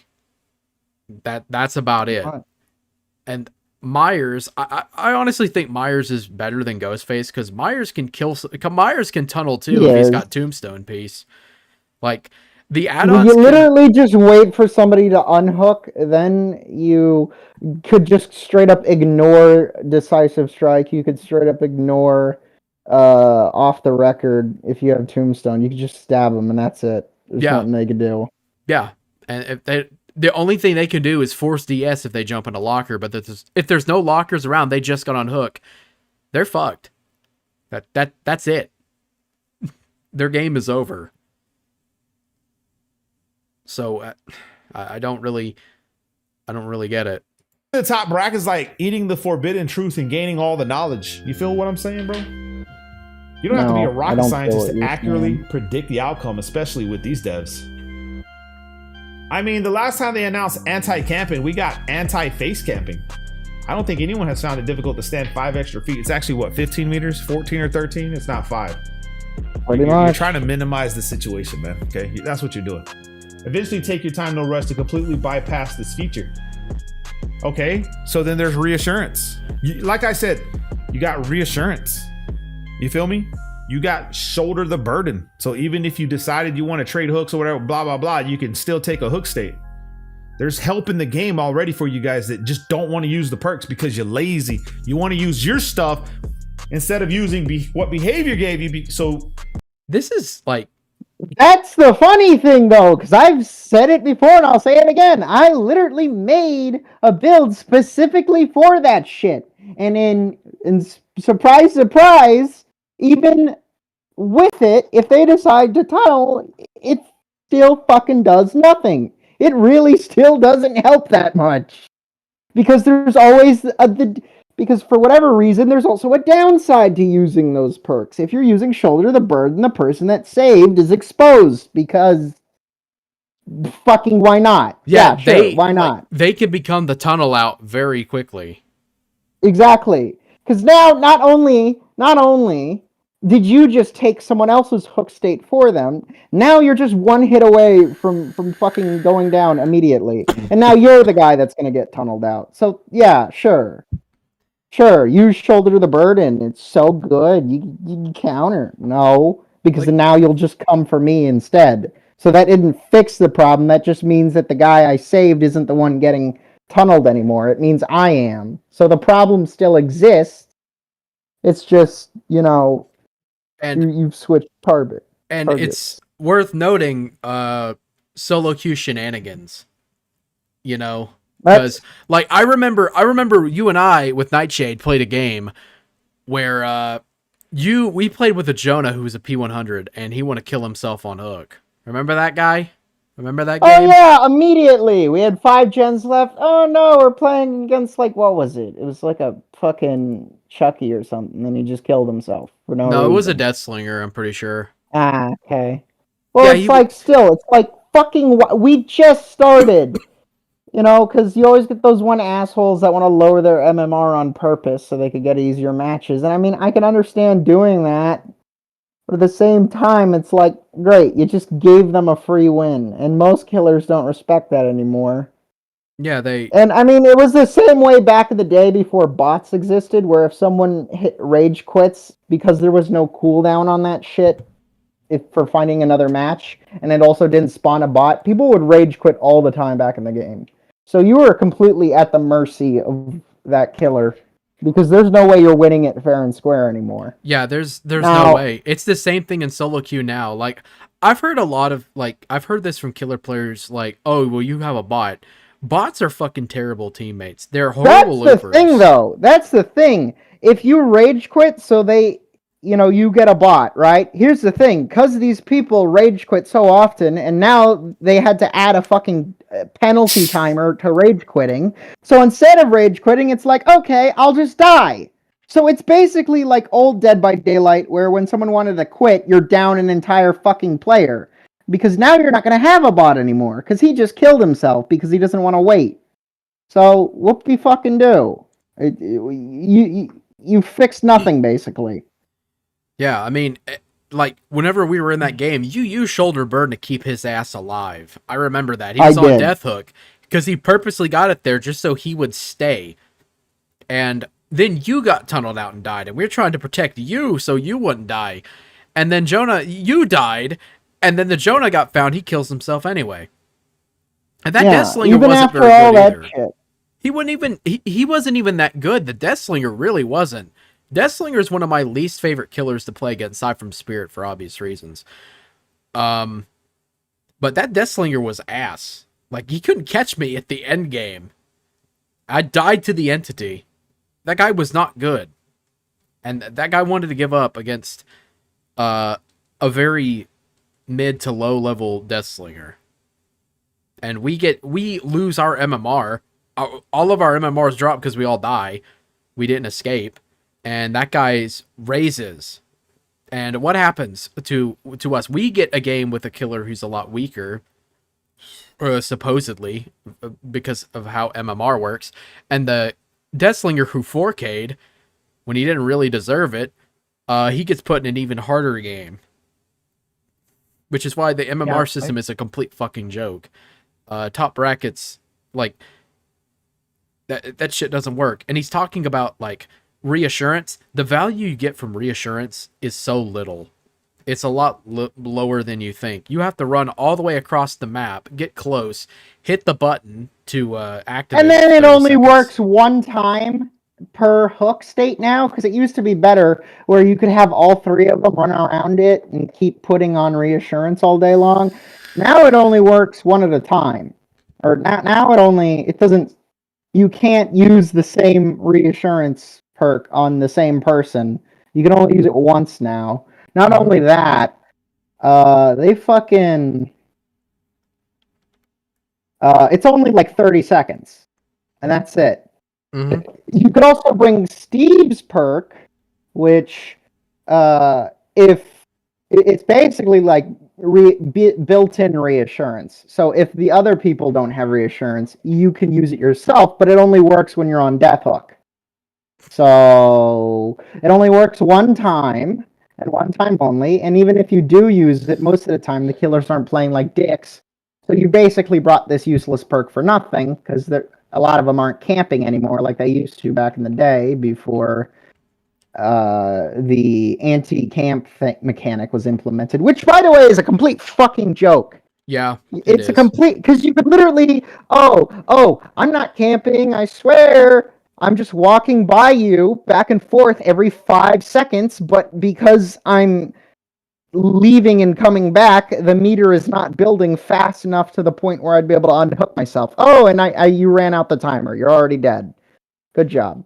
It's like, and I get the reason they did that was for the 2-story maps, so that, like, if someone's above you on the second floor and you're below them on the first, it wouldn't build their meter. The problem is it's also distance-based. So,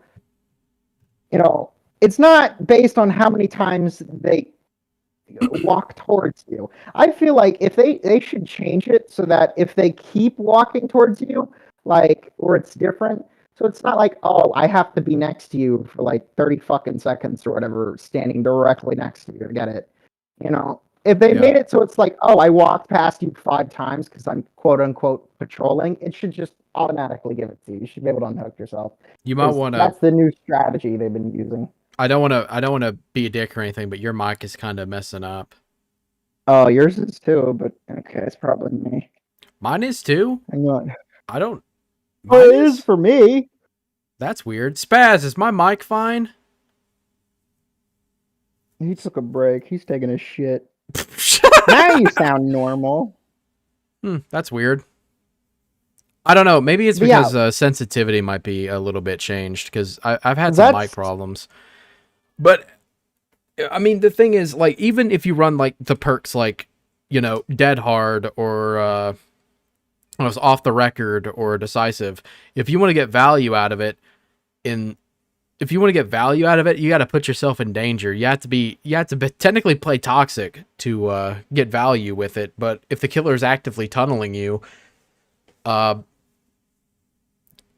you can. But you're also spending like 60 to 80 seconds not doing a generator just to get value from this perk, which is very unproductive.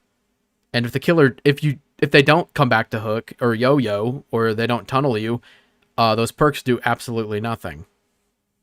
So it's kind of a joke. It's like you have to bring it expecting the killer is going to do it. And like the amount of times I've taken it off my builds, I'm like, okay, these games are pretty chill, I don't need it. And then immediately I run into a spirit who hard tunnels me out of a game. It's like, fuck. I could have really used that. could have really used that, but no. So you don't have to practice. You don't have to get better at the game. So I generally don't think the sky is falling, everything is awful approach has any basis in history, let alone the zero details they've actually announced so far. Remember when they never nerfed Made for This? Remember the combos, bro? And they started to lose a bunch of people and the survivor queue times were very high? Fish? Well, what do you think of Made for This? I don't know if you heard him. Fish? What? I'm just gonna replay that because he's talking about old Made for This. Use the perks because you're lazy. Oh no, I didn't. You want to use your stuff watching the stream. instead of using what behavior gave you. So fix my mic. So you don't have to practice. You don't have to get better at the game. Hold on.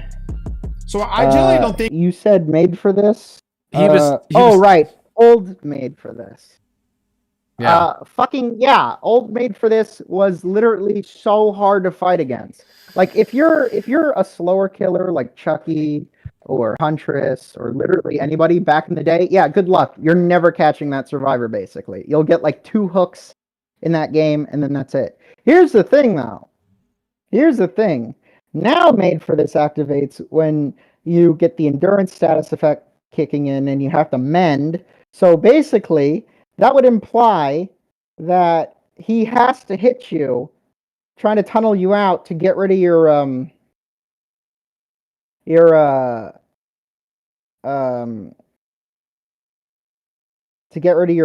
Here's the thing though.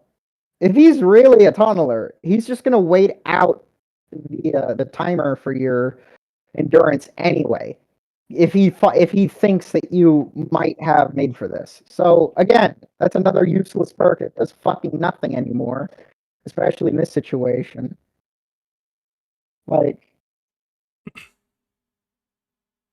I don't know. Your mic is still fucking up. You might want to switch to your phone. I don't know if you're talking through your PC. All right. Let me switch. Ugh. Yeah, give him a little bit. But yeah, they could just wait out your endurance. I mean, it's the same thing with like if they know you have off the record, like you don't make any sound. So usually if they're tunneling you, they're just gonna hit you immediately. I mean, you do get distance with it, which is nice, I guess. But some killers, like, they deep wound you regardless. Like Kaneki is one of them who does it. Some of Huntress add-ons, like, they can do that if she hits you with a hatchet, which is usually better. Okay, let's take a tally of fucking killers that can make you mend. Okay, we have Legion. What is it? We have Legion, Kaneki. Those are just 2 killers that you have to mend against, Slinger. right? Yeah, Slinger, that's 3. So that's just by default. So only 3 killers trigger that shit by default, basically. The rest of them have add-ons for mending. Like, I'm pretty sure... let me check. I'm pretty sure that... Oh, wait, I forgot. But only one of his guards specifically that makes you mend. Yeah, that's the assassin. So... yeah, there's an add-on for Huntress, I think, that makes you deep wounded too. And then the rest of the killers, you have to bring an add-on just to get the men to activate. So for Naughty Bear, Trapper or whatever, whoever you play as, it's a thing for him. Yeah. Fucking. Yeah, no, that's. I forgot who else, but I really can't think of anybody else at the current moment. Yeah, like that's just for what Made for This is now, but before, if you were injured, it was just 3% across the board. And you can combine across that the shit board for all killers. For all survivors. Yeah. For all killers, they hit you when you're injured. And you can combine that shit with perks that speed you up, like Hope. Like if all the gates are finished, yeah. Yeah, you're basically untouchable at that point. If you're a 110 killer, you ain't catching them unless you're really good with your power.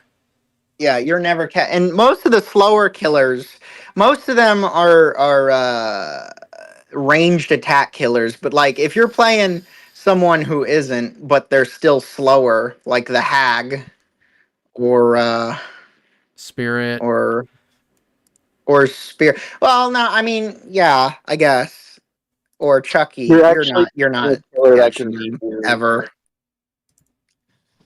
yeah. Oh, hey, Nightshade, welcome. Yeah, no, I thought I would hop in because like we're all talking about DBD and my autism started flaring up like a Christmas tree. Yeah, you know what? But Yeah, no, sure. there's actually one more killer that could actually do deep wound, and that's Houndmaster. Yeah, that's true. Hound Sense. I forget she exists because I've only ran into like 2 of them in the past like 3 months. Yeah. Yeah, I like Houndmaster, but like yeah, she can also do deep wound, but it's not like it's not it's not like the deep wound that we all know where it's like, oh, they just hit you and then depending on if they go after you or not is kind of dependent on how they feel. It's like, no, they got to come after you if they deep wound you. Yeah. And usually the only other way is if like you get unhooked and you take the hit for the unhooker, which if you don't want to be if you have decisive or something, that's fine because, you know, if you don't last long in chase, which is possible if you're dead zoned, you can use decisive and continue the chase. That's usually an advanced tactic, but it's also risky because if you miss your decisive, you're fucked. Especially since decisive now is like everybody has mentally conditioned themselves to have. Well, okay, I played back when decisive was still kind of like a big deal. Like it was still like back in my day, back in 2020. The freaking old meta was borrowed time, decisive, unbreakable, and Dead hard. what was it? Dead Hard. Back when Dead Hard had iframes, cringe, and freaking Decisive Strike was just really fucking good compared to what it is now. Where like back then you could use it whenever you fucking wanted, but nowadays there's a timer for it, so it's not as good as it used to be. Mm-hmm. And it's way less reliable. Because, yeah, this is back when DBD at its old stages was extremely survivor-sided. It was not killer-sided at all. And you can go back and you can watch videos about what it was like to be an old-school killer main. Like, the way that I see DBD, the way that it's been throughout its time frame, the old-school killer mains who don't give a shit about survivor feelings that you see now are because of survivors who did this shit to them back in the day. But the thing is, a lot of these survivors, they're not really here anymore. Most of them are gone. And the newer survivors who are basically, it's like sins of the fathers. Like the sons have to deal with the sins of the fathers sort of thing. And then they get treated like shit. So then they make 4-man swifts and they play to win. And it becomes this endless cycle of this us versus them that keeps being pushed. And I've seen it multiple times because... like this guy's like King Wolfie's a killer main. I've seen him play Survivor. He's mid as hell, to be honest with you. I watched a video on his channel where he's like, killers respect my looping skills. What's his build? For a guy who's pro tunneling, he's running Decisive Strike. He's got Lithe, one of the most brain dead exhaustion perks in the entire game. Windows of Opportunity. I don't need to say anything about that one. And I think his last perk was Off the Record, too. I think it actually was Off the Record, not Decisive. That was later on. We'll get to that. He gets a game against the Hillbilly on the game. He goes down, not super... He has, like, an okay chase, but he goes down. And he's on Death Hook. He teabags the killer a little bit. He has no Decisive. I don't think he does. It's been a while since I last saw the video. But he doesn't last long. He dies. That was his game. He dies at like 3 gens as a Meg player. And that's his video about how killers respect his looping abilities as Survivor, as the most brain dead build you could ever run for Survivor, the basic bitch build.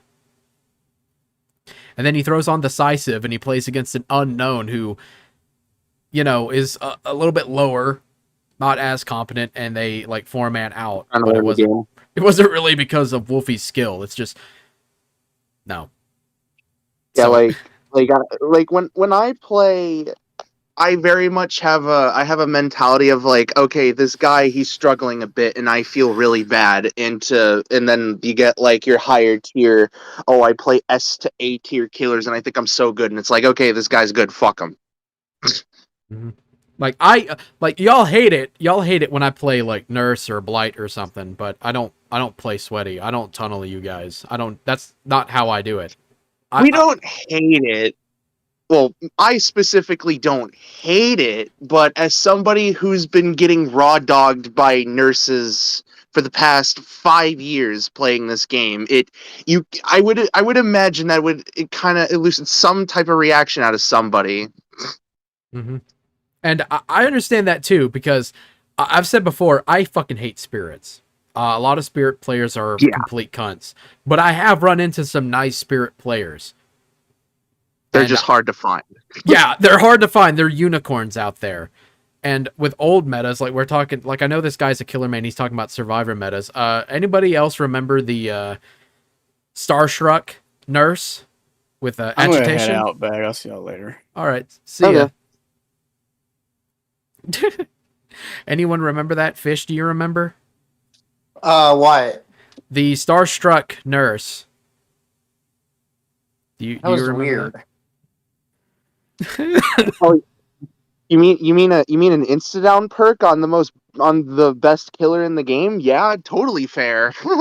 Yeah, and yeah, it doesn't work anymore because they made her blink attacks normal. They're like special attacks. They're not basic. Yeah, attacks anymore. they're like mouse. I keep calling it as a console player. I keep calling it M1, M2.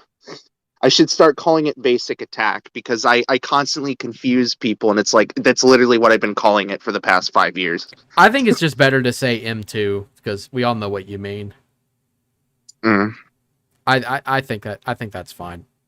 But yeah, there's some fucking annoying. There've been some annoying killer combos back in the day too, like Old Ruin and what's that one perk? Undying, where you had to cleanse the Undying totem, and if you didn't, then you'd have to cleanse the Ruin totem like 4 or 5 times before you got rid of it. Old Undying used to be a fucking nightmare. And do we need to talk about Overcharge and Call of Brine and Eruption?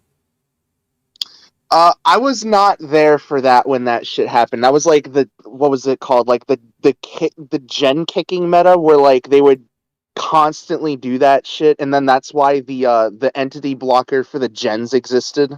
Mm-hmm. Yeah.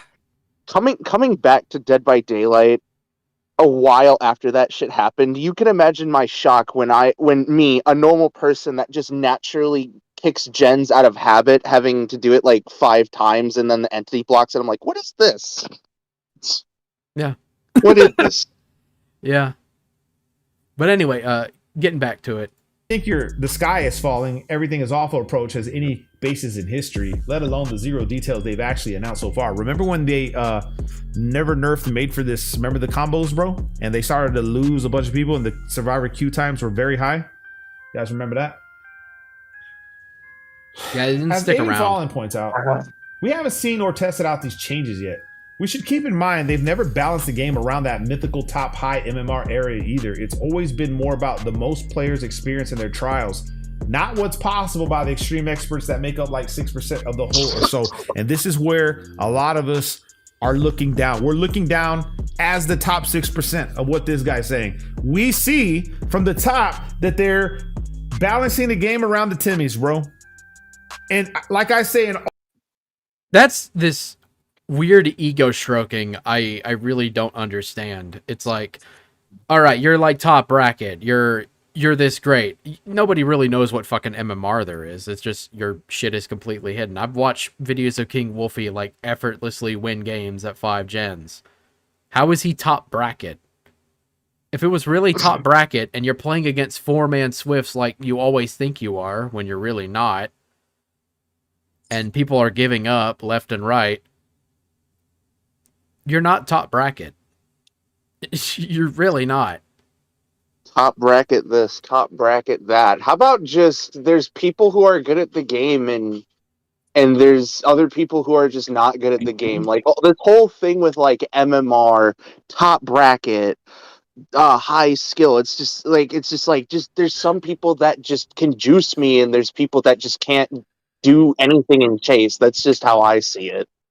I mean, that's the thing. Like these strategies, like when it comes to camping and tunneling, because I actually do have videos of some of my games I played that I wanted to share a bit.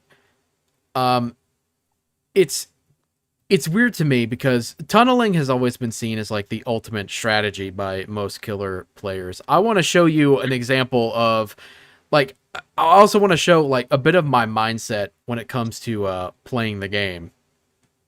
So I want to show you some clips of games I had today where like I'm not super amazing at looping or whatever. Like I can do pretty good, but I'm inconsistent. There are times whenever you're a survivor, you're at the mercy of both RNG, the map, the killer you're against, and what perks they bring that can aid them and fuck you over. Stuff like that. And also like ping as well, because we've all had those moments where you fully wall the window, move a few feet, and still get fucking hit. So yeah, I want to share some games that I had today with mine, because I've gotten in games with people who are like comp players, like Flightless, or really experienced like content creators like Cope, Matthew Santoro, on 2 separate occasions. Like I've played with people who are very experienced. Wait, you've actually gotten a match with Matthew Santoro? On 2 separate occasions, yes. He's a fucking asshole. Fuck that guy, but goddamn. Yeah, he's a fucking piece of shit. Once a survivor, once his killer. And yeah, the Spook and Jukes video he made is pretty fucking accurate. So here's this game. It's a xenomorph, right? You all can't see it because I'm not streaming it to you guys. Okay, I was about to say like, oh, I can't see it. Yeah, I don't want to keep jumping back and forth because I'll get a bit confused. Understandable. So you've got most of us. We've all been single hook. No one got tunneled except for this Yoichi who died. We're at the exit gate. They leave. I wait a second.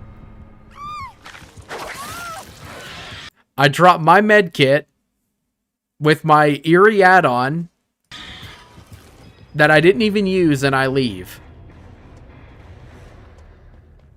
As a sign of respect. And here's the endgame chat.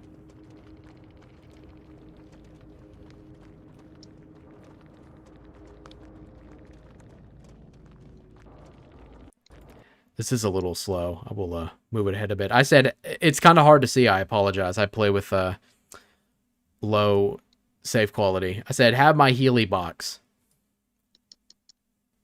You played fair. And there he goes. I don't know if he got me confused with the Yoichi who died. I said you played fair. Nah. Keeps going. Is this gonna... It keeps going. It's just you guys get too many chances. I'm like, what? I don't know what he's going on about, because I'm a bit confused. He says, never mind. You won't understand. You are a survivor main. I said, no, I do. I'm not BMing you, which I wasn't. And he leaves the game. He leaves the chat. And I comment on his thing because I'm kind of pissed off a little bit, because I'm like, dude, I'm not BMing you or nothing. And I was like, dude, I play Trapper and shit. Like, I know how Survivor can be sometimes. How they can be and how Killer can suck. And he says, don't talk down to me like you are up there thinking you have the moral high ground. I've done nice plays and bad plays. I've been a nice killer and a bad killer. But the way you played was really toxic, and you know it with all the teabagging. Did I teabag in that clip? Oh. Did I mean, I? I can't see it, so I didn't. I don't play that way. That's a complete fucking lie. You were playing a clip? I was. You couldn't see it because I'm not streaming it to you guys. It's in OBS only. Oh. So if you have been in my place, been as frustrated, as tired as I was that match, having a headache due to stress and not having a bad day overall, I think the best you can do is make your opinion silent and not known. okay. First off, if you're having a bad day, why in God's name would you play Dead by Daylight? Yeah. Like a big factor to Dead by Daylight to me. I don't know. Well, okay. Well, not just to me, but like a lot of people tell me that it's always a mindset thing. Like you're gonna go in this game, you're gonna have a fun time. Try to keep that mojo up and running because like if you just constantly have a mindset of like, oh, I'm just gonna get dicked down 3 million times, it's just gonna kill your mood. And I have seen it in real time happened to me numerous times, but then like I'll get like a nemesis and then I'll like loop them for a bit and I'm like in a good headspace and I actually have fun. Yeah. Even if like the nemesis is playing like a total dick. Like a few days ago I was doing some chaos shuffle. I was going up against a nemesis. I was super fucking happy. But then they told me out of the game. Was still really happy about it because like I was just in that mind space of like it's going to be fun. I have a killer that I actually like going up against because I main them. This is going to be fun. Mm-hmm. Like mindset really helps. So like if you're like you're coming home from like your job and you've just had a shit day, unwind with some alcohol and a cigarette. Don't play Dead by Daylight. There's healthier ways to go about your day after a long day. Play The Binding of Isaac. Don't play Binding. Don't. What? Okay, that's a bullet hell. That game is stressful. Unless you play with mods. I guess. I don't know. Unless you Play an RPG. Play like The Witcher or something. Like, don't play Dead by Daylight. Play literally anything else besides Dead by Daylight. Play a TF2. Jump on a friendly server and just be silly. Do that. Yeah, that's what you can do. That's why I don't like playing DBD when I get off work. So I responded to him because it's on my Steam page. The hell are you talking about, you liar? I didn't bag you. I gave you my item and I didn't even use. How's that toxic? I've let myself die for people to have at least one kill. You bought into the us versus them. Try playing in solo queue when most serves where most serves are at and see what it's like when you play more chill. And what I mean by that is where your teammates are giving up constantly, where they won't unhook you and they'll let you die, and the killer's raping you on the ground. Or your teammates, because I've had this happen before, where your teammates work with the killer to fuck you over. And to go ahead and further the point that I don't mind letting myself die for a killer. The same clip, just to like a minute or so after, this was literally the next game I had. So, just a heads up from this clip. This is a clown. He has 2 hooks. One of these assholes brought a map offering. He opened the exit gate, right? He opened it.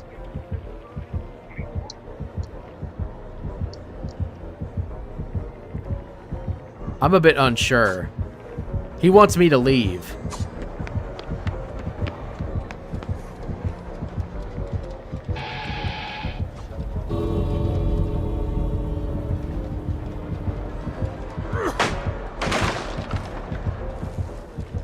He doesn't want the kill. He wants me to leave. I'm unsure. I leave because I'm not going to force him if he doesn't want it.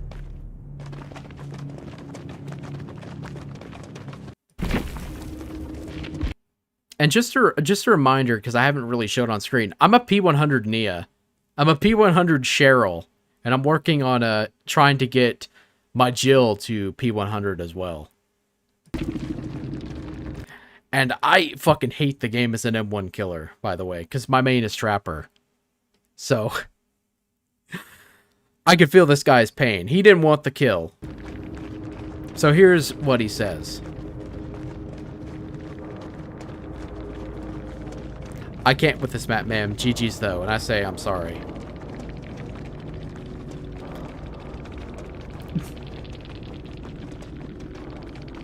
I wanted you to have something.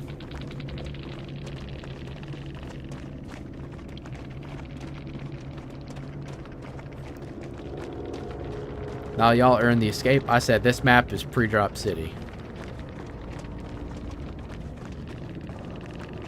Plus it's clown, so I say good luck next. Heart. So there you go. Those are some of the games that I've gotten. I don't play the game super serious. So, you know. And I'm playing with people who are much more experienced than I am. So it's...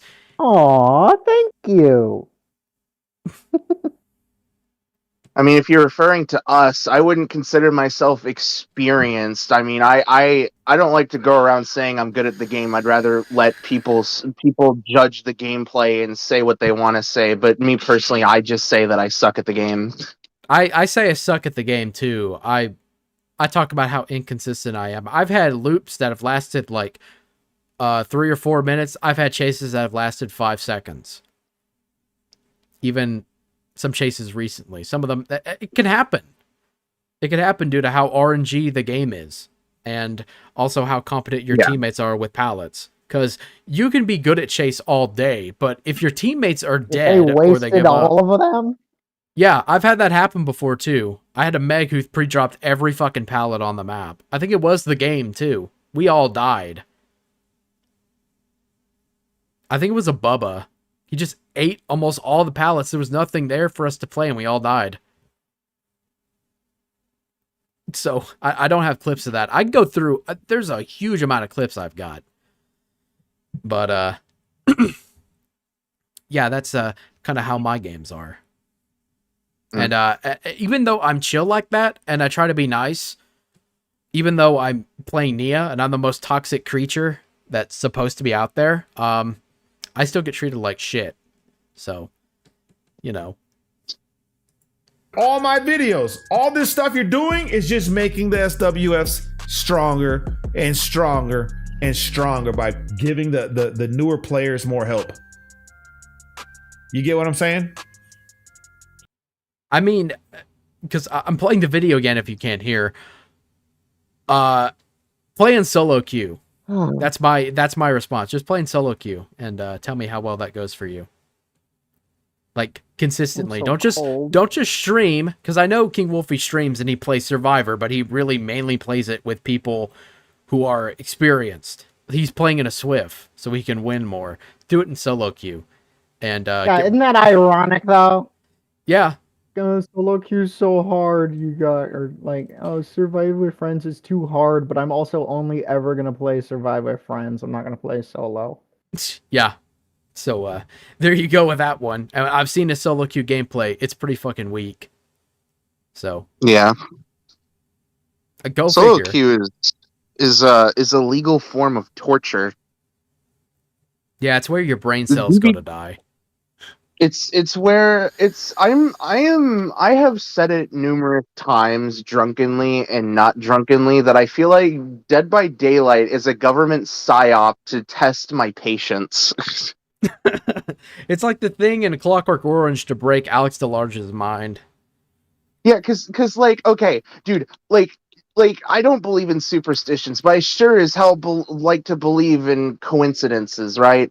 But like, please tell me why, when every single time when I am playing solo queue, right? I'm playing solo queue. I always get killers with the best maps for them 90% of the time. And if you're really fucking lucky, you'll get survive, because like I had a what's the legendary skin for the Stranger Things characters? Who's that? Oh, Jonathan. I had a Jonathan take us to the Stranger Things map. Guess who we got? Myers. Who? We got a fucking Billy. Oh, He buffed Not gonna the that. killer by giving him a map with nothing but corridors, narrow corridors where you could not really do a whole lot of spinning or doing anything. So why oh why does every time when I play solo queue, I always get maps for killers that work the best with them, and I'm sitting here with a gaped asshole? Huh? let me guess. The Jonathan brought the map offering. He goes down first. He DCs. Is that where you're gonna go with this too? No, I didn't think he DC'd. All I remember was just the hole being burnt in the back of my brain when I saw he was the one that brought the offering. Hmm. uh. Yep. Or. Yeah, because there are times whenever I play with survivors in solo queue, they bring us to RPD. It's a goddamn skull merchant before her rework, by the way. I have gotten so many pyramid heads on the best map, Harrington. Harrington, is it called Harrington? Harrington. No, The you're Stranger thinking Things. Steve Harrington. That's Hawkins. No, Hawkins. Hawkins. Yeah, Hawkins. Like I'll always get freaking pyramid heads on RPD and Hawkins, nothing else. Nothing else. Nothing ever anything else. I will always get them on those maps and it busts my balls. Yeah. Yeah. So I'm glad that this guy admitted it. You know what I mean? They never balanced the game around that mythical. There's nothing mythical about it. Watch the gameplays. Top high MMR area either. Okay. The top MMR. Okay, look, I'm just going to say this. DBD is not a game that teaches you how to play. It is not a beginner-friendly game at all. Very much so. It's not like Halo or Unreal Tournament where you grab a weapon and you just get started, where you need to have like map control to get the weapons that you need. And you just kind of hold them and patrol them and get them whenever they're ready for you. It's not like that. It's something like that. I mean, I wouldn't say so much Halo. There's definitely like a skill ceiling to it, but it's not really like crazy. You know what I mean? It's pretty not much. Yeah. I mean, in most competitive games, everybody knows what it's like to lose because the chances of you losing are quite high. In DBD, if you play killer, the chances of you winning are far greater, especially since you're mostly against solo queue players in pubs. You know, where the skill levels could be anywhere because the MMR in DBD is shit. There are times where I can get stuck with people who have like 10,000 hours, whether they're on my team or against me, or I could be stuck with people who have like maybe 400 hours. Like little Timmy who just bought the game that day. Yeah. And I know that my MMR is a lot higher. It's not top tier bracket. It's kind of mid, and that's fine. It can kind of fluctuate because that's how the game is, and it probably would be lower anyway because you lose most of your games on Survivor and solo queue anyway. Yes. That's the truth about Survivor. The death statistics, the kill rates don't lie. Most survivors die. It's killer-sided. And that's the thing. It's supposed to be. We all know it's supposed to be killer-sided. I mean, like, when I first started playing, I was getting 4Ks left and right. When I was playing Clown, one of the weakest killers in the game. Yeah, you can tunnel, but I wasn't doing that. And I was doing really good. And then I ran into a Dwight who looped me for 5 gens. On a map I wasn't familiar with. Because the game doesn't teach you how to play either side. Really. It doesn't. But if you grasp it and you understand the game and you have game sense, you understand your killer's killer's powers, and you know when and when not to use it, there's nothing stopping you from winning like 60% of your games. Nothing. Even if you're playing the low tier killers. Yeah, you'll run into 4-man Swifts or really competent solo queue teams where they actually know what the fuck they're doing. And you think it's a Swift, but it's not. It's just experienced survivors. It's like Kote gave them a blessing of having actual good solo queue teammates. Thank you, Matthew Cote. Thank you, Foot Fetish Wizard. Thank you. Wave your magic wand for us. So, yeah. Top high MMR area.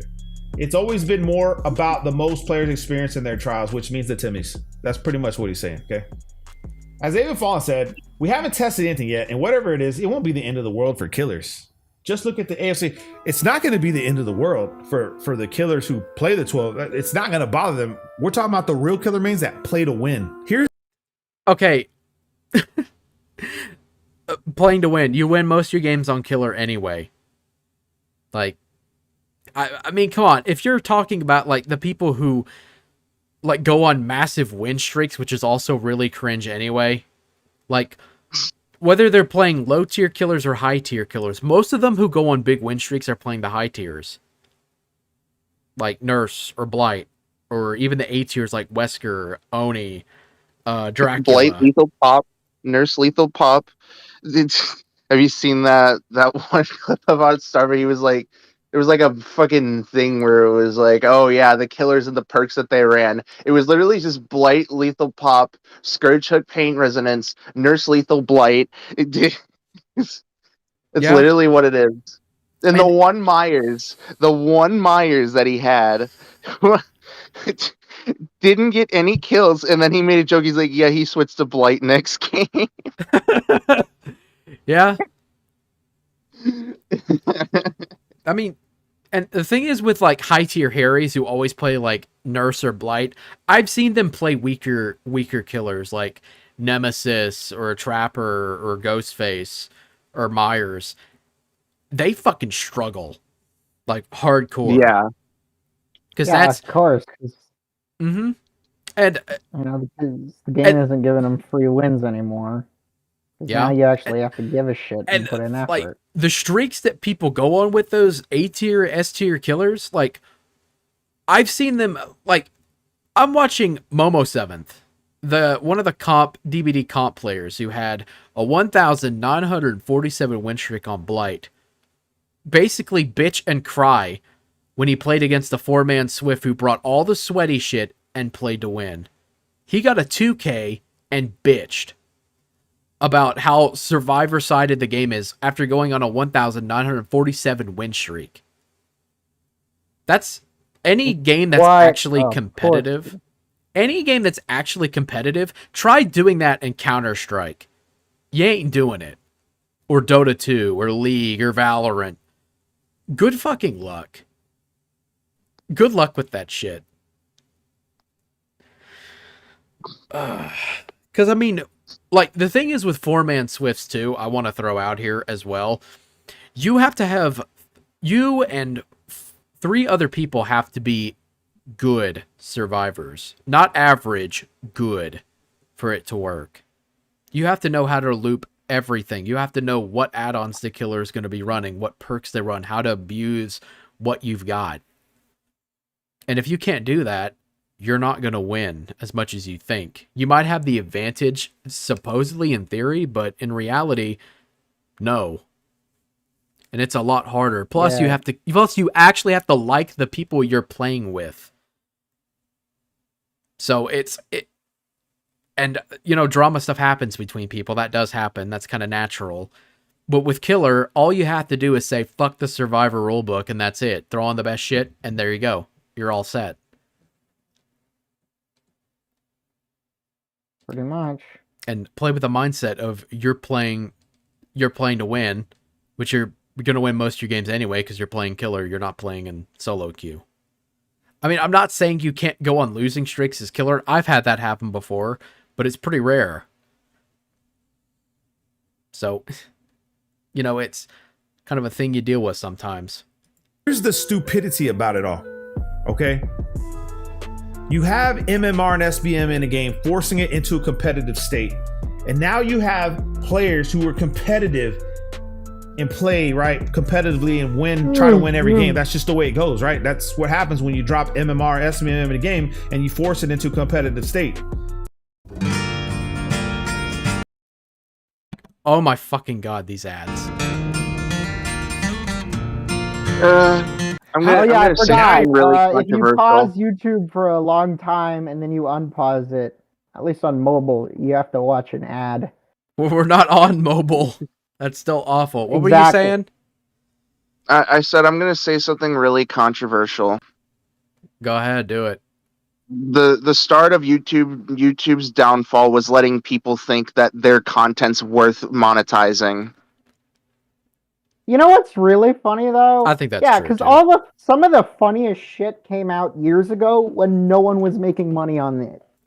Like, Yes. literally nobody.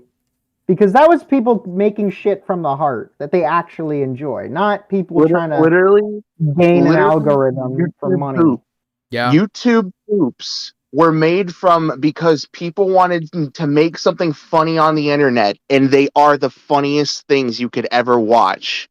Try to watch a fucking YouTube essay video in modern day. It's boring. And you know what? That shit has 5 ads. 5 ads plus the 6th one on the way out. Yeah.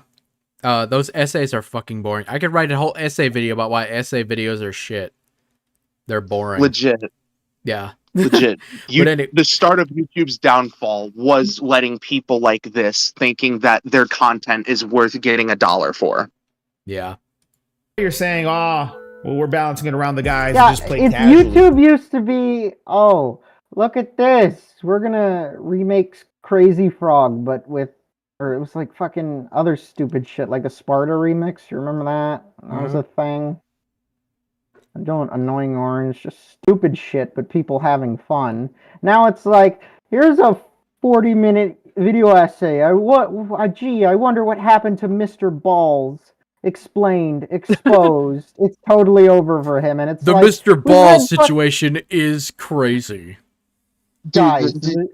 Yeah, literally. It's like the same fucking 5 titles, and they do this, and they just churn out these things like every single fucking day.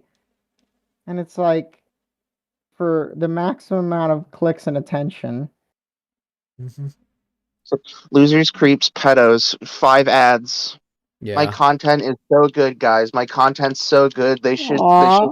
they should put it in a museum, guys. I got 5 ads. All right, but we're getting off topic because we're only like we're not even halfway through the video yet. Yeah, But anyway, speaking about ads, wasn't there a woman a couple years ago, back when Susan was still working there? She was mad that even though her content wasn't available to get monetized, they were still putting ads on her and then video. she So shot up she the showed place. up and she shot up the fucking place. And she didn't kill anybody.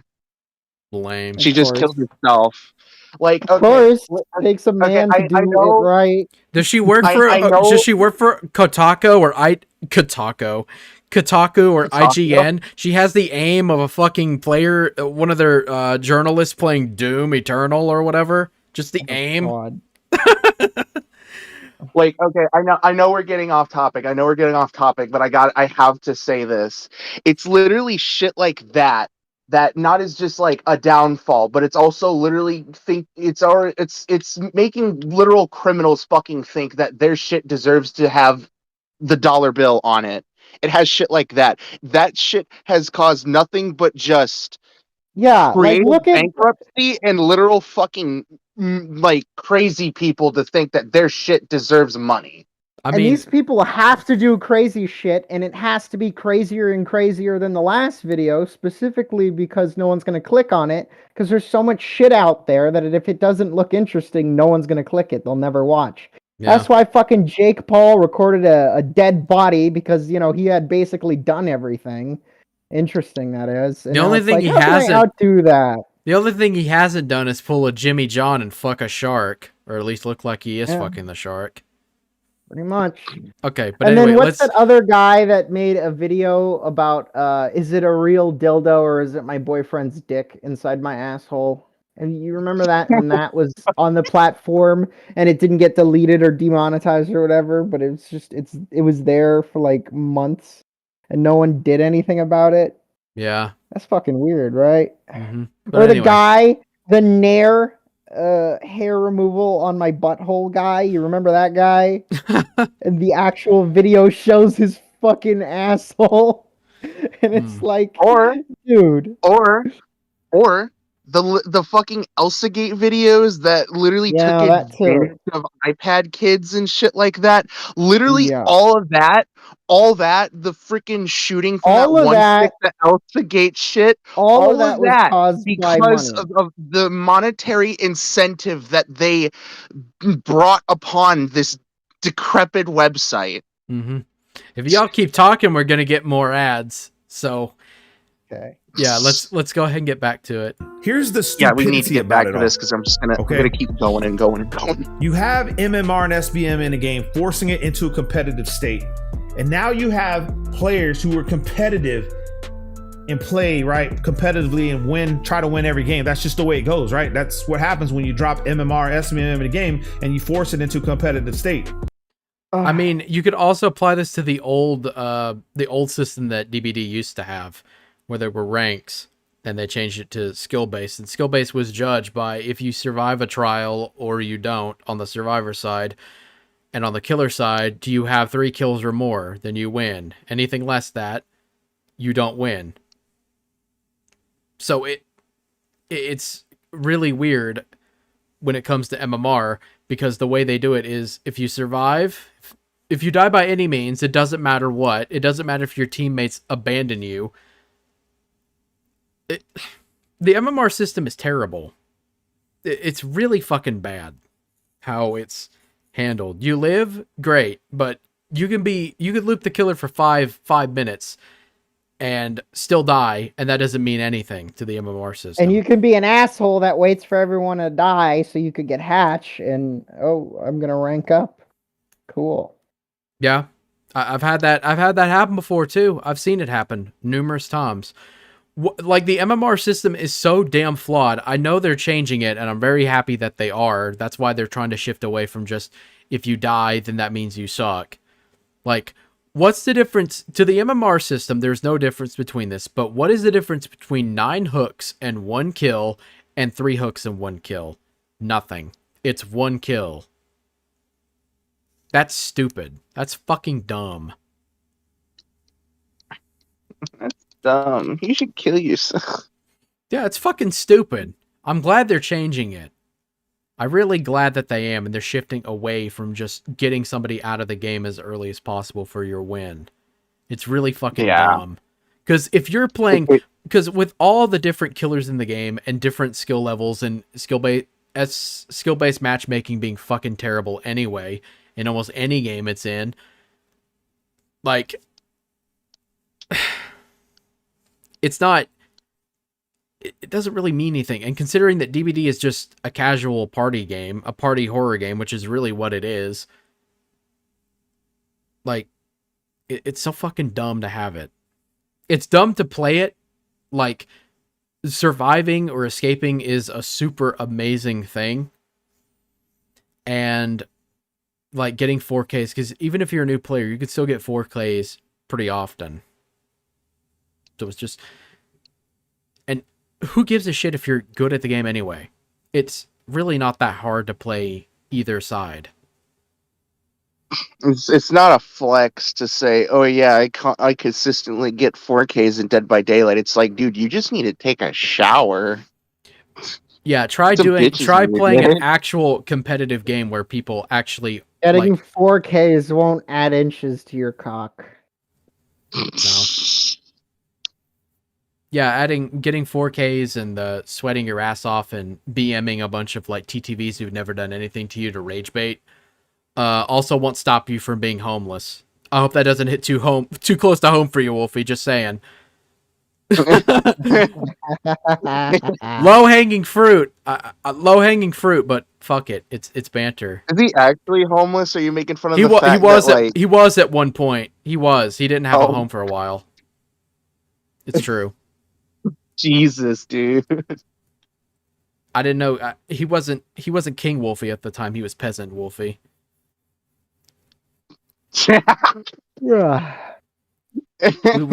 Now he's Kangz and shit now. I guess, I don't know.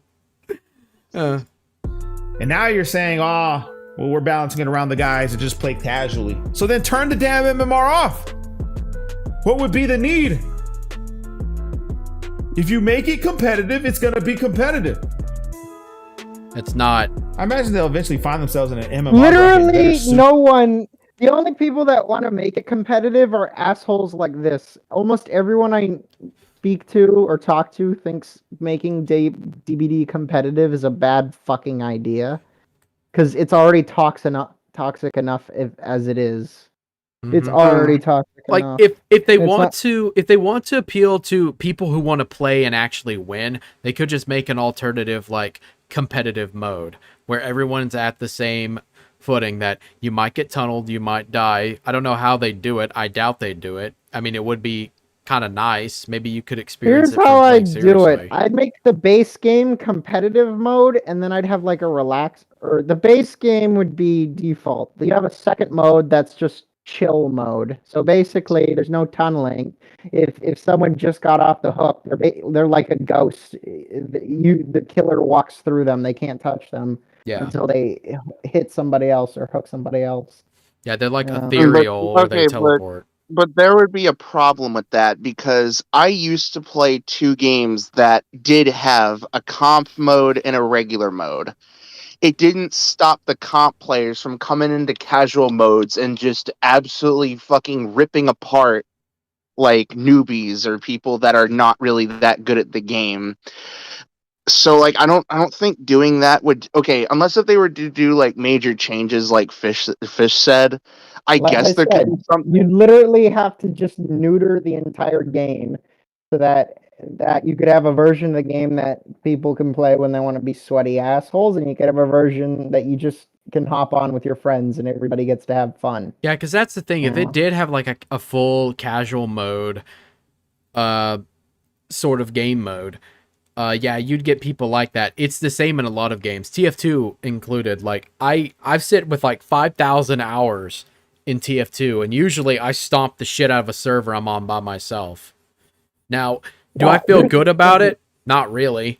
Because, I mean, you're playing against people who are just casual. They're just playing for fun. They're not playing to win. And I'm not playing to win either, but my aim is better. My patience is better. My strategy is better. Naturally, it's going to be in my favor, and it's the same for other people as well. So, I mean, it's not a big exclusive, even on like Skyle and other servers like that. Yeah, if you've seen people on Skyle, they're fucking babies. They're no better than the casual people you'd meet, and those are community servers. So yeah, but the difference is, for community servers, some certain tryhard, or what people would consider tryhard weapons, get banned and shit. Yeah, I've seen that happen too. If you're too good, they kick you out. Yeah, it's ridiculous. And it's not even if you're too good. There's also some things like when you respawn. I know in some maps, respawning, they can't just sit there and spawn kill you. You have like temporary invincibility when you start off or whatever. They do shit like that. You know, if they did something like that with this, that'd be work. Suited for them, especially with the upcoming SBMM improvements.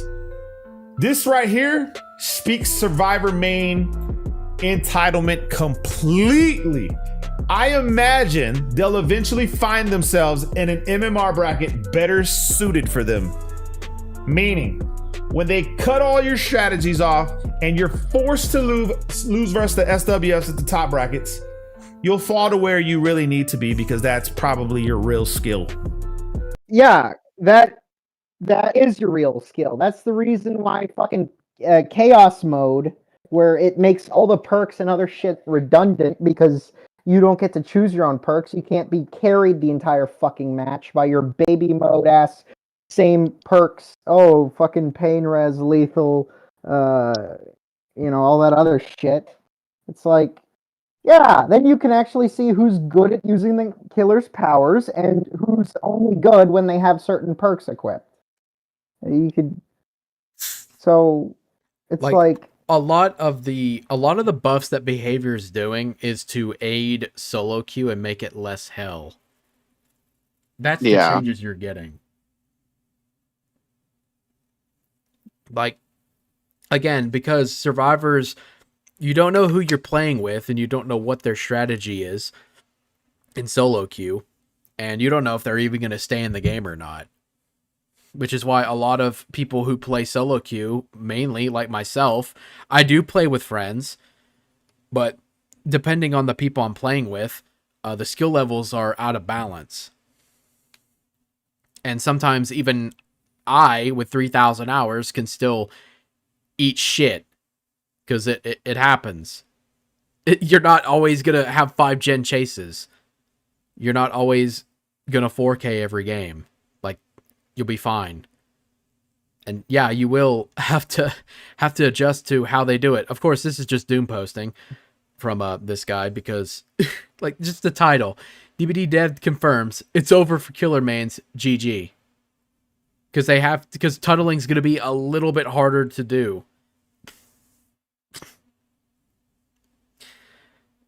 Which, I mean, it's crazy. And even then, tunneling isn't the end-all, the ultimate strategy. If you're playing against survivors who know how to counter it, the best way to counter tunneling is to gen rush. That's actually the best thing you can do. The safest place, the safest place for a tunnel victim is on the hook. Yes. That's the safest place they could ever be is on hook. And if they're just gonna sit there, fucking pick their nose, thinking that they fucking won the game because they got 1 kill, the rest of us should just do gens. Because if they're gonna be like that, let them be like that. Yeah. Here, I'm gonna switch my thing over because I want to show an example of tunneling that didn't work. Here, I want to show you this game I had. So with this game, what's going on now? There's 3 gens. This Nemesis has 0 hooks. And don't worry, we'll explain more about it. I'm playing Scare Lisa. My skirt is fucked up and glitched. So, yeah. Behavior. Let me make sure I lower the volume of this. Just so it's not too loud. That should be good.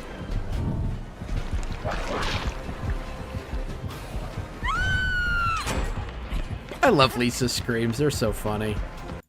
But look, they're cranking out gens. I'm having a good chase. I get taken here. I get downed because I'm just kind of skipping through here a bit. I've got decisive. He's proxying me. These guys had to be like a 3-man or something. But he's not committing to me. He's not going to heal me. And he's coming right back. I don't know where he's at.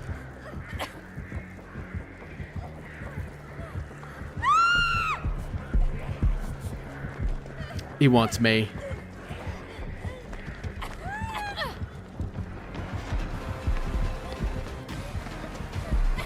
I really shouldn't be here because I don't have a pallet.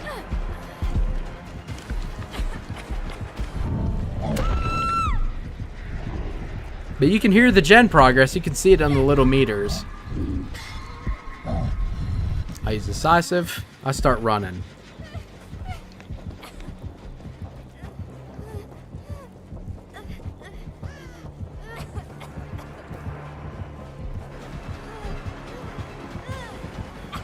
As a Nemesis main, I'm very disappointed on the display here. Come on.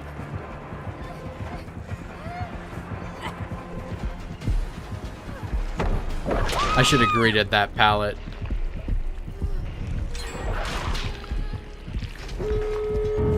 But there you go. That was, I guess, a 5-gen chase in total. So here he is. He's taking me to hook. I haven't used my syringe yet. I'm here waiting. They're getting the exit gates. And then here comes someone for a save.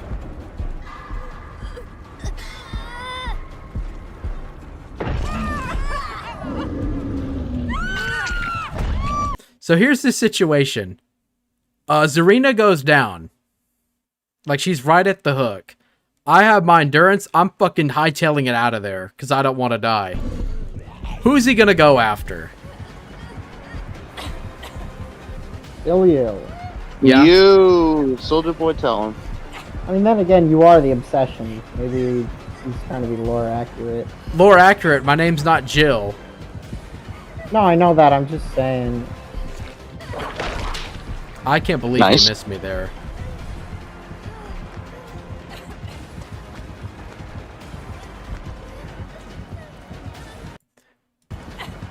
We'll get to that part. So he tries to whip me. He tries to ghost ride the whip me through the fucking the vault. But I'm stuck. I'm stuck Not between. a good idea. Yeah, I'm stuck between a rock and a hard place. I can't take another hit. I don't think any of these people are gonna try to help me. I have a syringe.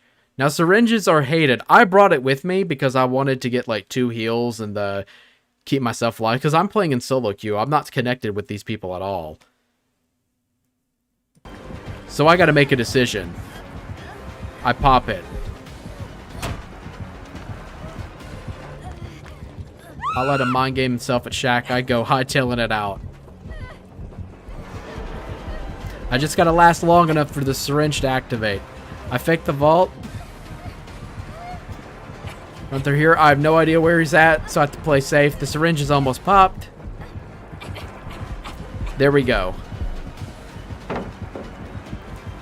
He starts to mind game himself.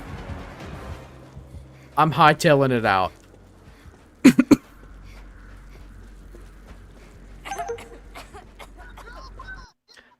That's the button. But the only one still watching, except not really.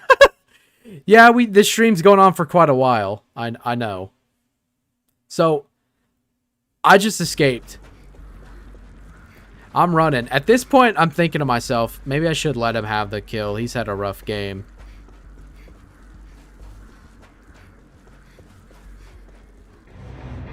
I don't have to. Come on, bro. And here's the part you don't see. They brought the fucking map offering. Bruh. To one of the most survivor-sided maps. This Nemesis is a 72. It's hard to see because the chat's in the way. Holy shit. Wait, he rage quit? Yeah, he DC'd. With lethal, Grim Embrace, Discordance, and Pop. And Pop? Yeah. Bit of a weird choice for Nemesis. Somebody you can't really I'm dart not around gonna the bring map. any chase perks and then get mad that I suck in chase. Wee.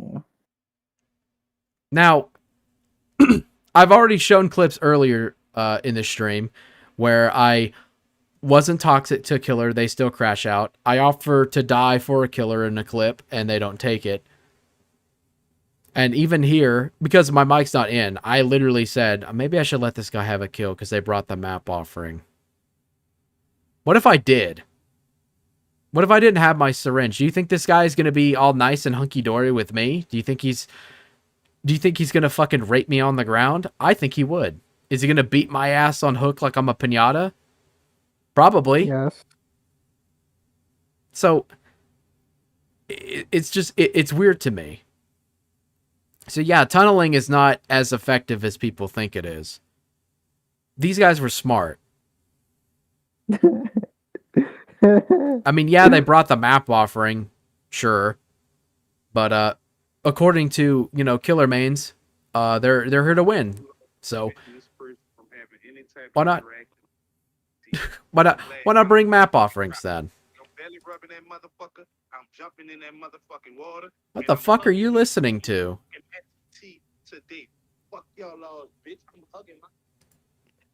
Fish, we can hear that. Someone sent me a meme of a black guy petting a manatee.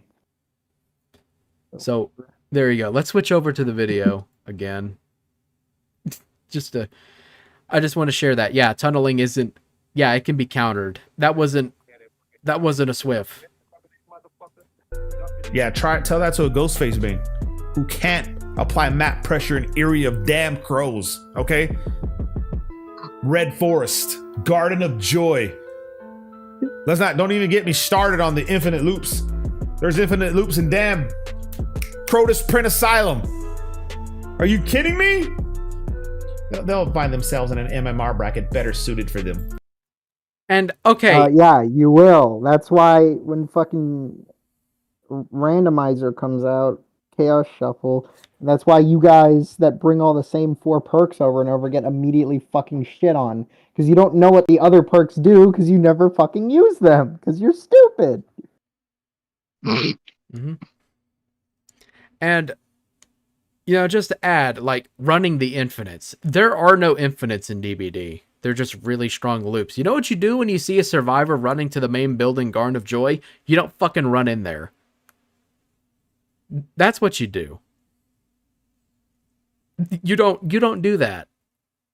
Unless you have, like, I don't even think you get full value from Bamboozle for how that loop is structured. Because they could just jump the other window if there is one there. What about on, like, earlier today, like, I had a game with a Legion who was trying to use Bamboozle almost any loop I was. You know what I did? I held W and ran to the other window. Nothing he could really do about it. So, I mean, if you don't commit to a chase for too long when you play killer, that's given. There are no infinites in DBD. They're strong loops, but you got to approach them. You're the killer. You zone them away from it. You're the one who dictates where the chase goes. You don't let the survivors do that. That's not how it works. That's not how that works. Like, you're gonna lose because you can't use strategy killer. So we're gonna go ahead and put you in MMR bracket because of it, okay? And that's where you deserve to be. Stupid. Survivors will get a few crumbs and the devs will go back to catering to killers. Okay, yeah, this is out of nowhere, bro. Like, what, bro? We ain't seen nothing but I don't know what this. Oh man, I highly doubt that introduce anything nearly as broken as you're picturing. Things like slugging have a place in this game. The devs know this and aren't going to do anything about what would essentially remove the option to slug a survivor when it's necessary, such as against Sabo squads. Now, this Lord Glint, I mean, I like the balance, the middle game of what he's saying, but we're gonna get to the point where the dev says something, bro, and it really just strikes the fear in my heart and pretty much, to me personally, confirms. I honestly feel the anti-slug will be akin to 2v8s where only long-term slugging is punished. Like, I feel it's not going to take away killer agency. Just stop these tactics being abused by the twins. Slugging is also ass as well. Like, the slugging strategy is shit. I got to throw out on this one, too. The reason why it works is because solo queue players give up. That's why it was so strong. And a lot of people, they wouldn't try to play around it. Like, so basically, that's the reason why you could hit abandon now, because instead of waiting for you to slowly bleed out or whatever, you just leave. Yeah, that's why. Because I've had games where a blight 4-man bleeds all of us out for nothing. They literally stand at the top of the main building on Toba Landing and just waited for us to bleed out for like 5 minutes for nothing. That's why the abandon feature was added, so you can just take your loss and move on, because nobody wants to sit there for 4 minutes being raped on the ground until... And it's not just that neither, because you can see on Twitter, there are clips of killers who do that, and they take like a TTV or something and trap their asses in a corner for 45 minutes. Yeah. Like, it's not just like crybaby survivor entitlement. There are killer players that would do that shit. And by the way, that's bannable too. And I've seen killer mains like defend that stuff. Like, no. Like leaving somebody trapped in a corner just to be a dick for no reason. I was literally, it was like Badham, I think it was. Yeah, it was Badham, because there used to be a building where it was just a door, a dead end, and I had a nurse like hold me in there, and then they messaged me, he's like, I'm just gonna leave you here, and I'm like, wow, you're a fucking dick. Mm-hmm. Like shit like that. Like that shit is douchey. If you do that, you should legitimately consider like not playing the game. Like fuck off. Go play Candyland Online. Go play Hello Kitty Island Adventure. Don't be a cunt. Yeah. But yeah, those are the people you run into sometimes. Yeah. And yeah, they're trying to stop that kind of stuff from happening because, yeah, that's a dick move around the board. That's why people get banned for it. And sometimes they get banned, sometimes they don't. So yeah, it's very much a 50-50 kind of thing. Mm-hmm. So pretty much you're nerfing the twins globally. Why don't you just do something about the twins? See, that's what I'm talking about. This is piss poor decision making on the dev side. I've already told you guys, people that are new, right? There's people right now that don't agree with what I'm saying at all. But listen to me, guys, okay? I already came up with the idea to fix everything overnight, and it's called a bounty system. Okay, a bounty system. Once you hook a survivor, you gain a contract. Killer instinct activates on the next survivor. If you catch that survivor while the timer's going down and you do it within the timer and you hook them, you get the reward for that bounty, which could be like 5% slowdown or longer haste or more aura reading, depending on what the contract is, right? Now, you could bypass contract. I don't like that contract. Hell no, right? But it'll always be a random. You'll never know what the contract is. It'll just be random, right? Random bounties, random whatever. that's a system that favors high tier killers, without a doubt. Yes. Like, if you're playing a killer like a setup killer like Trapper, you're not going to get any value from that at all. And honestly, even if they did add it, what's going to stop you from tunneling anyway? Like, realistically. Like, what's going to stop you? I don't get it. You're still going to tunnel regardless. So it doesn't matter. Like, 5% slowdown doesn't mean shit. It sounded like you were about to pull a low tier god for a second. I think he's talking to you, Nightshade. Who is it? Mr. Amazing. I mean, I absolutely was, but I am legitimately trying to cut down on that shit. It has come to my attention that my vulgarity is a bit too much. Yeah. So let's go ahead and try to wrap up this video. And then you'll have weekly challenges, weekly progressions, like, hey, collect 100 bounties a week, gain 500k blood points.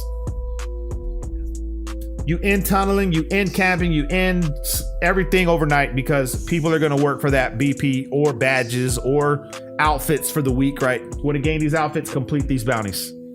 You get rid of the whole thing overnight with my system. That's my system right there. It's not a new idea, right? Warzone has bounties and stuff like that, but I'm talking about in this game. A bounty system would...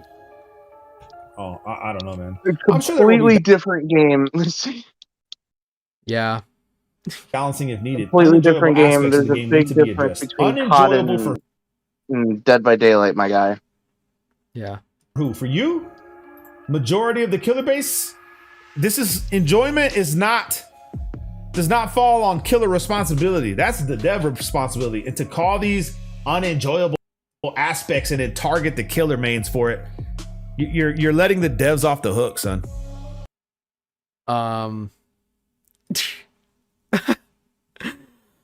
Unenjoyable aspects, the killer main thing, like, dude, guys, I think we need to finish this video another time. I'll tell you when I'm finished. Fuck it. I haven't streamed in a while. If they want to stop watching it with me, that's fine. I mean, I'm fine with going, but the moment that the stream ends, I'm gonna fall flat on my face and fall asleep. Yeah, I probably am going to as well. Just let we can. It's okay if this is late. You can pick it up tomorrow too. Yeah, it's not high. It's not super high to see it. I mean, you don't even play DVD, so it's kind of And plus the rest of this video is probably just going to be him trying to justify, it should be this or it should be that, but not really knowing how petty or dumb he sounds when he says, oh, the bounty system. It's like, that's just going to award high tier killers to be assholes. Yeah, and even if it did happen, Like, you wouldn't benefit from it playing with one of the low tier killers like you claim. It's not going to stop tunneling regardless. People are still going to do Literally, it. Even there's nothing that's gonna stop it. like even in like the DBD Leagues team, that one of the DBD comp one of the largest DBD competitive like tournament organizers or whatever, they shift away from tunneling. Like the winning condition, if survivors do all five gens and escape, the killer on whoever's team who got the most unique hooks, the most first hooks, is the winner. Which is pretty good because it makes it a lot more interesting rather than just the dude who tunneled somebody out and, you know, camped them to death. So, yeah, they are trying to shift away from tunneling, and that's exactly what the devs are doing. And the whole thing about not being responsible for your guys' fun, what about the Swifts? You can throw the same thing back at them too, or the actual good solo queue players, the Dons hidden in the piles of crocodile shit that exist somehow. Like, are they responsible for your fun too? It kind of goes both ways. So, motherfucking ad. Yeah, we definitely need to wrap up this video. Holy shit. I'm not worried because of the track record. Example, the AFC mechanic. Okay, so Screw this guy for adding extra seconds onto it. It's funny this is never said to survivors. But I kind of agree with this guy says here, because not as relevant to survivors, because it's easily to lose all your MMR and play against bots and stuff like that. You know what I mean? Like people that are new to the game. Even Peanuts developer said the strats like tunneling. Okay, this is where I think it's BS. Okay, I agree with this. It's not relevant to survivors because survivors, it's easy to lose. You gain your MMR, right? It's harder for killer, man. Trust me. If you go on a win streak, you're stuck at the MMR. It's gonna take you like 50 games. It's gonna take. If I remember what the AI said about the Glico 2 system rating, it's like 50 games you have to go AFK and lose on purpose to lower your MMR. And we ain't doing all that, son. Hell no. So a developer said that strats like tunneling can increase a killer's MMR quickly and land them in a bracket where they feel they can't compete unless they keep tunneling. My guy, even Scott Junn said, this game is balanced around perks. So let's say he's right. Put them in the bracket where they feel they can't compete unless they keep tunneling. Let's say he's right. Right? How are you going to win as Ghostface in the high MMR brackets? Thinking that you can just go around 12 hooking. You don't. You don't. You literally don't play Ghostface in the high. Like, are you stupid? I mean, like, when it comes to, like, DBD League and shit, they have rules on perks that you can't bring and perks you can't use for certain killers and ban add-ons and shit. And they do it with all killers. And, yeah, it's different for all different survivors, too. Which is a lot more fair and makes it a lot more skill-based. In theory, debatably, because DBD is pretty simple when you get down to it. You run... For the most part. You run... The hard part of Survivor comes... like, let's just say, like, you're playing with a bunch of solo queue people, but they're all good at the game. They're all decent. The hardest part is cooperation. Communication is lacking. Even DBD Mobile had a method to communicate, and it made the games feel so much better when I played it. Because you can literally have messages that shit say, don't come rescue. And say, you can have ones that have survivors that could say, I'm coming to save you. Stuff like that. Or I'm not going to save you. Stuff like that. Once again, the mobile version being a lot cooler than the one that they have now. Yeah.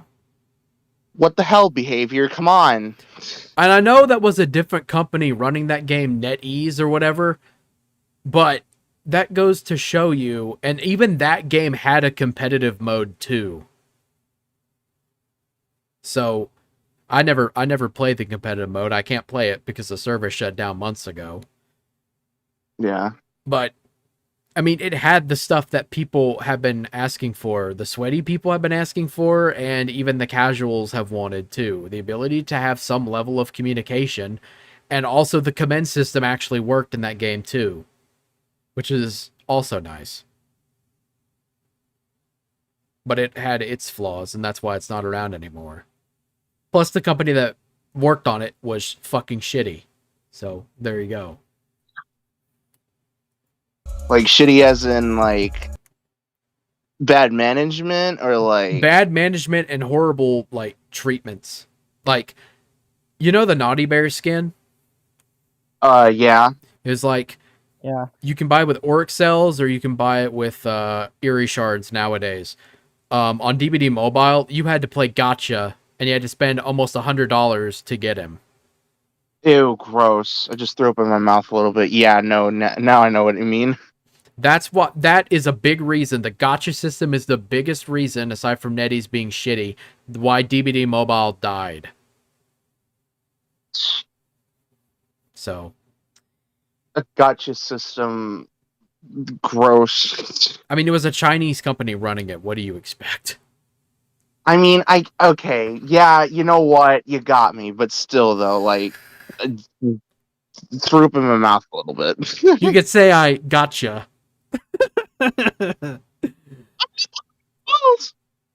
All right. Let's get on with the video. Anybody? Do you think you can? Now we're talking about from a Killer Main's perspective that wants to win every game, right? We're not talking about, oh, well, just take the loss, buddy. Okay, just take the loss, buddy. You know, like if you can't do nothing about it, just take the loss, and the MMR system will put you where. No one's gonna do that. You have to use strategy in this game. I'm not sure what strategy survivors can employ to increase their MMR at that rate. What? What do you mean? Playing a Swift and pre-drop every pallet on the map. That's the high level strategy. You know, anyone can tunnel. I mean, some killers are way better at it, but yeah, you can tunnel pretty hard as pretty much any killer in the game, even the low tier ones. It's not hard. With just a little bit of camping tunneling, you'd realize how much even easier killer can be to play. And when you play Survivor, running all the meta perks and pre-dropping pallets is pretty strong when you're playing with a Swift, or just playing with friends in general. So, strategies. Strategies, bruh. Forget like strategy. Forget like window fakes, like check spots, pre-running, you know, spinning, which isn't very good anyway. Or, you know, body blocking, you know, taking protection hits. I mean, yeah, those are all strategies too. And also, you know, gen rushing as well. Yeah. Which is the best strategy. All you have to do is just find a gen and sit on it and don't 3-gen yourself. That's it. That's all you have to do. Even perks like Deja Vu, they still don't guarantee you out of that scenario because they can still just do it anyway. Yeah, it doesn't. SWFs have no problem increasing their MMR with comms. This is solo queue survivor right here. OP's poses. Well, yeah, that's where most survivors are, is solo queue. Why is that surprising? That's where most of your wins as killer come. Solo queue. The other part is bully squads. Bully squads, to any like competent killer, the best way to beat a bully squad is to not play by the survivor rulebook. Like if they're all crowding around for a pallet save because they're stupid, if they're smart, one person would go in, they take a hit, they fuck off. Because, you know, if you try to get someone else to come in, it'll just waste time, and that's time you're not spent on a generator. Unless they're on death hook, and there's still plenty of gens left over that need to be done, that's whenever someone goes for the save. The other people, you always need at least one person on a gen at all times, no matter what. Bully the bully squads. Mm-hmm. That's how it goes. And yeah, they can bitch about it, but they're putting themselves in that. You prey on their altruism. That's how you win. And with comp squads, that's a different story entirely. Even about survivors at high MMR being too strong, which just proves my point. I don't see any killers complaining about low survivors in high MMR bracket because it doesn't happen to the extent you see it happens with killers. I mean, they kind of lost me there. That doesn't really matter to me right now. We will adapt, we will overcome, or we will pick up another game. Survivors can have their 15-minute queue times from the MFT meta bag. That's what I was talking about earlier. All right, this is where it gets. This is Mandy, who's a administrator, dev, community manager, and this is what she has to say. She replies to this guy. I imagine they'll eventually find themselves in an MMR bracket better suited for them, especially with the upcoming SBMM improvements. Exactly this, to be honest. Killers who've reached a higher MMR by using these strategies, Dev Mandy admits strategies, okay? Not exploitive measures, not toxic tactics. It is strategies. Mandy, Dev, community manager. Strategies. Face it, your life Ads. is a complete mess right now. The Oh my boundaries not folded, God. you haven't exercised in weeks. Fuck off. I don't need Killers who've reached a higher MMR by using these strategies. I mean, Yeah, it's also a strategy to stand AFK and then have the last gen pop and then down somebody with Noed. Rancor and Noed. Yeah, and and you could just wait, and then they That open doesn't the exit exactly gate. mean you're good at the game. It just means you got a free hit. I mean, I've watched videos where people play AFK Myers. Y'all seen those videos before? They're fucking funny. I have not seen them because I feel okay. Listen, the thing is, I don't like Noed, but it's not the reason you're gonna expect me to say, oh, it's because it's an insta down. I don't like Noed because it's like, listen, if you're struggling so hard in a game, why the fuck do you need Noed? Okay, okay, a good player would have at least put everybody at least in one hook state by now, right? Yeah. The fact that you would need Noed is just bleh to me because, like, I don't want a perk to carry me like that. If I suck, I suck. I don't want a perk to help me improve the sucky aspects of my gameplay. And even then, it's like Noed is an end game perk anyway. It's not I need to equip it because I suck so bad at playing this killer. Like, learn how to play them, dude. Yeah, learn how to play them. Use like a basic build. Maybe torture yourself a little bit to try the killer. Try a few games as killer without any perks, just so you can like really get used to what their kit is. You know. Mm-hmm. I mean, like, I've used Noed before. I've run it sometimes on my trapper, but it usually is like, if I'm being fucked with, if I'm playing against like people who are really, really good, if I'm playing like a really good game as trapper, I don't need it. I can usually win before the last gen pops, especially since that's a killer that behavior will not buff. That's kind of why I run it. And I've like killed people with it. You who literally plays the D tier fucking area of killers, I will definitely not like if I go against a trapper and they have Noed, I'm literally not gonna complain because it's literally all they have. I expect I put Noed on Dracula because I know he has that one add-on that spawns the fire things inside of the exit gates, and I thought, how funny would it be to have a pure endgame Dracula with Bloodwarden, Noed, the fire things inside the gate, all that other shit combined all at once? How fucking funny would that shit be? I ran into a Dracula. It was not funny because we were a victim of it. I ran into a Dracula who actually did that around the time he was released, and I was hiding near the exit gate. He had Bloodwarden because he hooked the Cheryl and she died, and I had to sit by the exit gate waiting. And I had sprint burst, and I just I healed myself because I was dying, and I just zoomed my ass through it with sprint burst and barely made it. It was pretty funny.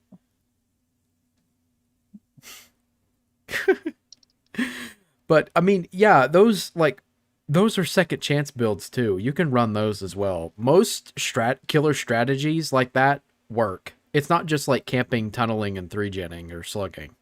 Usually slugging is bad. Typically, like getting 2 downs is better than getting 1 hook in the killer's mind. I had a slugging build, but it was purely for Bubba because that's the thing. He has this add-on where if you hit someone with your chainsaw, it replenishes your stuff, right? Yeah. And Isn't because sometimes, if I see enough people have flashlights, oh, they're gonna go for flashlight saves. Okay, so then I put fucking knockout and forced hesitation and all this other shit. And what's the one? Deer Stalker. Infectious Fright to too. combine, basically, yeah, an Infectious Fright, so that I could just steamroll their whole fucking team. It's like, oh, he's not gonna see me standing here, and it's like, oh, okay, there you are. Let me come over there and fuck Let me tell up, you too. something. Let me tell you something. Like one of those things, yeah. So I mean, yeah, like you can do. There's a lot of different strategies in BBD you can use and win your games as killer. So Yeah, that's part of the fun, seeing what type of shit you can run and see where you can go from there. Some killers being a bit more customizable than others. yeah, like I mean, you can get plenty of strategies for some of the lower tier killers, but they're kind of gimmicks. Yeah, I would say that customizing lower tier killers for the strategy you want to go for is a lot more fun than doing it with like killers that are in the higher tier, like I would even say C tier, because like I love Nemesis, I do, but there's just certain perks I just cannot run with him. I cannot run any kind of perk that can't run enduring, so I can't really do that. Probably don't want to run Spirit Fury on him because I am going to spend the His entire game power can not break getting hit by pallets, pallets. so why even bring it, right? Yeah. I break pallets. Why would I bring something that breaks pallets when I, the man who is literally known for eating pallets like they're freaking energy bars, why would I bring that? More pallets, Jill. More. That should just be the thing he says in DBD, his other voice line. It's not stars, it's pallets. More pallets. I mean, yeah, Bubba eats pallets too. Blight can eat pallets. Hillbilly can eat pallets too, although it's a little, I mean, it's pretty good. Yeah. And then you have Nurse, and she's like, what the hell is a pallet? Nurse is primarily just, I'm gonna use Instadown and aura reading. Like, she doesn't have any Instadown anymore. Like, those are Good. long gone. Like, those, That still doesn't make her. That still doesn't exempt her from being the most unfair killer in the entire game. And I, honest to God, believe that she should be removed from the game because I hold the belief that any killer that ignores the fundamentals of a game should not exist, and that's exactly what she does. Yeah. I like to put on Blight. Fucking Justin Pallets, part of a nutritious breakfast. You know what? Yes, I should draw it that. is. I should draw so hard. I should draw Nemesis and Bubba just eating like a bowl of Pallets breakfast cereal. Paletos. It's just pallets. It's just wood. Honey nut pallets. Honey nut paletos. There we go. Yeah. Yeah, I gobble that shit up like it's a nutritious breakfast. Yeah. Breakfast, lunch, and dinner. That's all I do as Nemesis. I just eat pallets. Yeah, but all right, let's finish this video. We got like 5 minutes. Adjust to an MMR where they're more able to compete without them. Meaning, it's over, baby. She pretty much just confirmed that it's over, baby. Same for survivors with the extreme hiding. Survivors only hide when the game's over. The last two are the ones hiding. That's it. Their MMR will all bounce out. Survivors hiding is nothing compared to what killers have to do strategically. Okay, look, and this is what separates it for me. She calls it strategies for the killer. And it's not strategy for survivor, it's just extreme hiding. And then comparing them and saying they're the same. And all. Well, I actually have to agree with him on this one though. Because yeah, Right. like extreme hiding, like yeah, that's just shitty. To be honest Yeah. with you. There's a reason why distortion was nerfed because you had people who were using it because like, okay, I actually want to do something. Like I had a build with hyperfocus, distortion, and stakeout, I think it was. That was my build. Oh, and deja vu. I wanted to do it because I wanted to make like the perfect gen jockey build and also to compensate for the lack of me not being good in chase. But then you have people like it that literally just hide the entire game and don't do anything. I've ran into that stuff too, and most of the time, like there have been a few times where the killer catches on that somebody's hiding and they spare me because I'm the only one that's actually trying to do the objective, even though I know I'm gonna die. Because I like, it's not that whole thing. It's just, I know that we lost. Like, it's over because some asshole gave up at 5 gens and there's like 3 left. What am I supposed to just hide the entire time and wait for the game server to close after an hour? That's fucking lame. I mean, I forget that that's a thing that can actually happen in the game. Yeah, sometimes I just kill myself just because it's like I'm not waiting for this. like earlier today, I don't have the clip for it. So don't worry, I don't have to pull this up. There was a Kaneki. 2 people gave up. There was like 5 gens left. It was me and Alan who had no mither. I was on first hook. The Kaneki, he hooks me. I'm not on death hook, but Alan unhooks me, and the Kaneki's being friendly, and Alan, he runs off to go do gens. I look at the Kaneki, I look at the hook, I motion him to come here, I let him kill me. So, I don't want to sit here and play repair simulator. I don't want to do that. And I don't think Alan or the ghoul want to sit here and waste their time for basically nothing. So I just let him finish me off. I decisive didn't use it because I don't need to. Just go next. Let him have his victory. And just, everybody can be happy. So, yeah. And there are other times where there was another Kaneki. It was on Forgotten Ruins. We had a Dwight and a Meg who did all the generators up top and none at the bottom. This motherfucker sat there at the bottom of the steps waiting for anyone who takes the portal or goes down the stairs to go try and do any of those generators and just camp there for 8 fucking minutes. So, and I mean, for the Kaneki, it makes sense. There's only one gen that needs to be completed. They're all 3 down there. Why would you want to go upstairs and go and hunt and try to catch the rats? So, with a Kate who's on Death Hook who's hiding, I don't know what the fuck she was doing. I just ran down there and just let myself take chase. It didn't last long. I died, and that was it. And she got the hatch. That's just boring as fuck. That's really boring. And me and Fish, we've had games where like a high tier killer like Wesker is standing on an exit on a fucking hatch for 3 minutes. I get 2 generators finished, and I loop his ass until the entity kills me. So, yeah. So, yeah, it's a strategy, sure, but it's a lame strategy. Yeah, it's pretty fucking lame and boring. And it's just, it's a flex. It's comparable to when hatched standoffs were a thing. It's just 2 fucking egos that are at war. It's retarded. It's freaking dumb. They're stupid, and you're dumb and stupid for thinking that it's a good idea. Yeah. MMRs will balance out. How far disconnected can you be from the killer main side, bro? Okay, how disconnected? Have you played your own game in the top brackets? Matter of fact, Mandy, okay, this is for me personally to you, okay? Allow me to use Ghostface on your account. Let me get you to the top brackets. I'll hand you your account back. Live stream you playing Ghostface using whatever build you want in the top brackets. And I need to see you play at least 5 games, okay?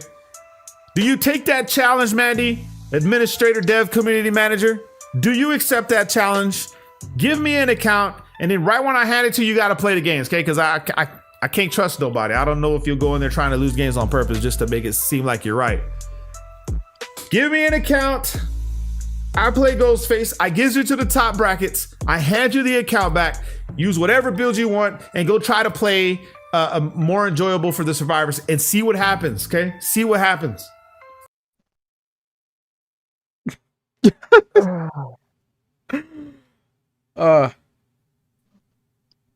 Oh my god. You know, you could say the same thing for the survivor side too. You could. See what it's like playing high tier solo queue. And see what that's like. It's the same. It could be the same argument backwards. Yeah. The difference is we don't have a choice whether we play like an asshole or not that game. Because as a survivor, there's really not any way to really fuck over the killer.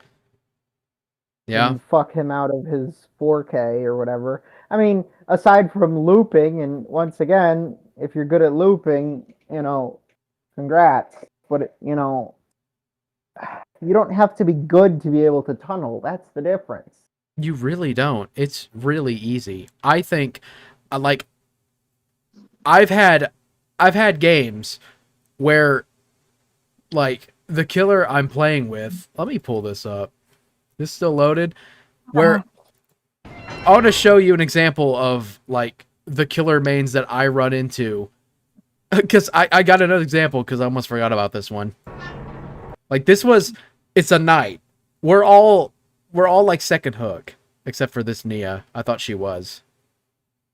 This knight played a pretty fair game. He's playing knight on a survivor-sided map. Nobody brought the map offering. It just picked randomly. This is during the Bone Chill event.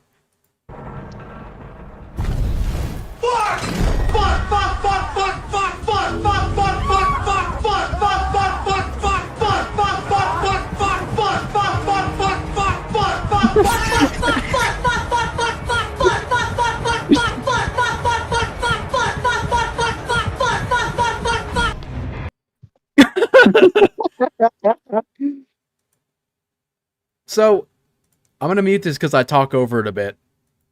The TTV, who's the killer, I mean, if you've seen the video, it's the second channel, he crashes out.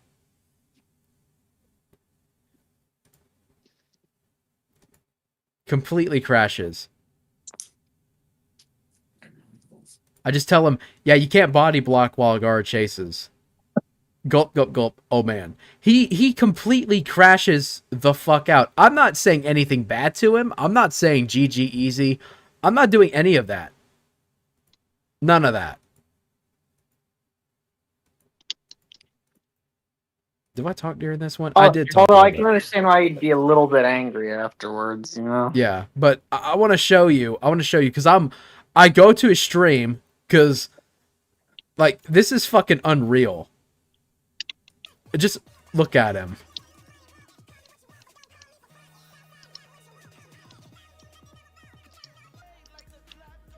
Look at this man's, look at his posture. Look at his face, his expression. He is bent out. Well, yeah, I'm streaming this to the Discord thing. I was making sure I was streaming it right. Yeah, you are. I don't even know what to do. I'm so tilted out of my fucking mind right now. It sounds like he's bullshit that was. It sounds like he's about to cry. You can hear it in his voice.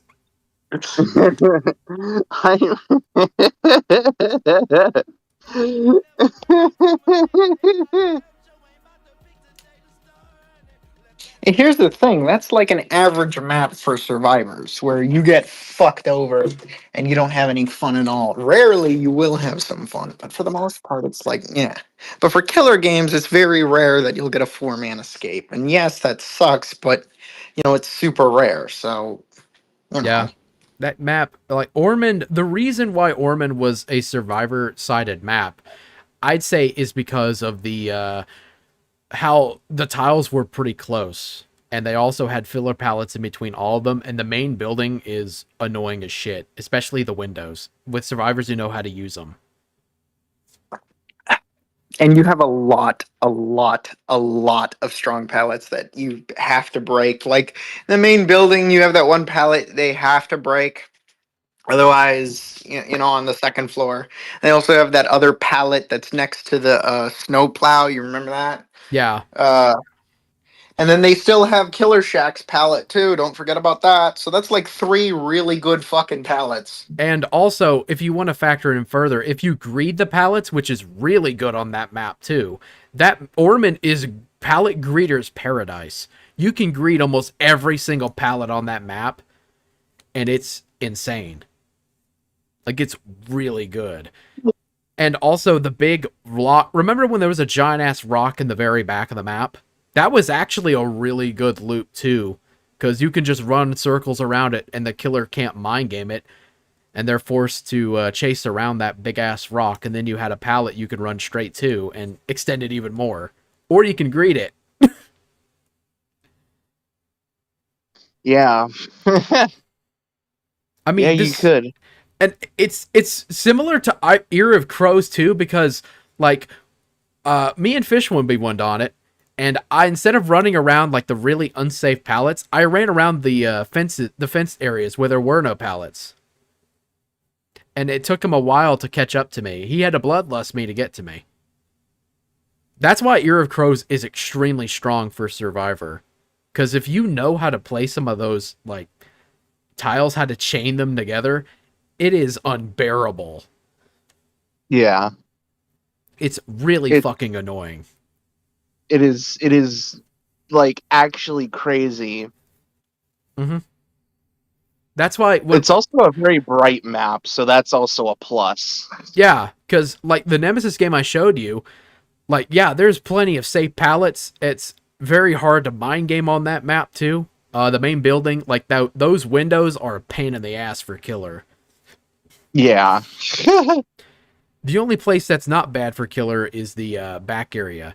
That's why they had to nerf it, and that's why they made Dead Sands, which is mostly filler pallets. And it's smaller. Which was like the saving grace of bringing in an Eerie of Crows add-on, because like that one way better, but like I would still much prefer to play literally any other map. I'm a Survivor player, and I fucking hate Eerie of Crows because it's awful for the killer, and also it's bright and it's really too shiny, and I don't like it. It's kind of hard to see. It is hands down the most Survivor-sided map, because like bright, can't hide for shit. So many safe, greedy pallets. It's just insane. It's ridiculous. Yeah. So anyway, let's continue watching him crash out. I'm so fucking stupid, dude.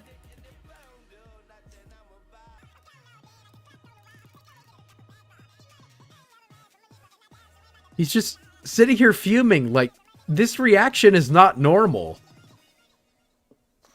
Like, get off the game.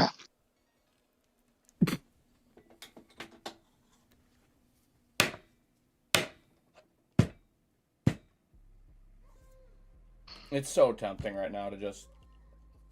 He's talking about killing himself over a video game. Because he's so mad. So... Put a fucking hole in this thing, dude. I'm so beyond agitated. Agitated the perk?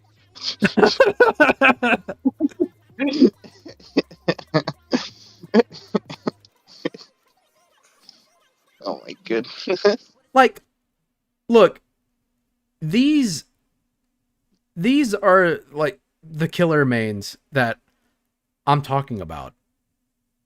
Like this kind of shit. Like, I'm not trying to push the us versus them, because it really shouldn't be that way. Both playing killer and Survivor is both miserable in its own way. People need to realize that it's not sunshine and rainbows for one side or the other. I play killer. I play Survivor more, but the times I played killer, I felt miserable. I can be nice as killer, and they still treat me with utmost discontent.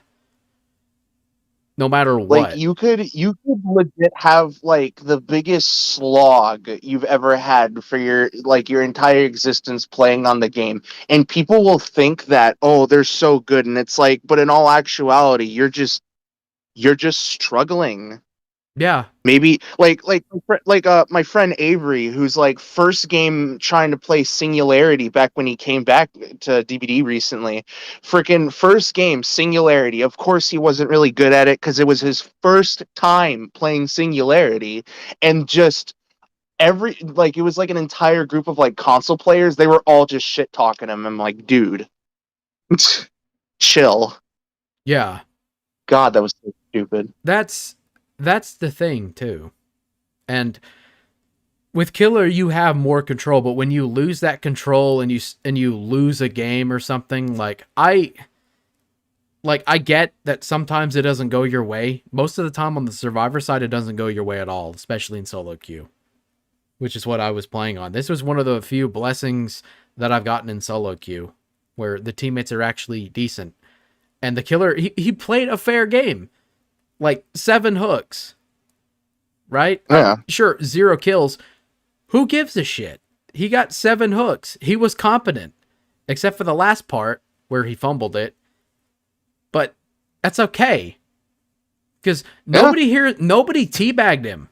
Nobody here was saying anything bad about him. I didn't teabag him. Nothing. You saw from the clip. I didn't. Yeah, no, you were completely in the clear. Yeah, I was scared, but I wasn't toxic. I'm actually just so fucking pissed right now.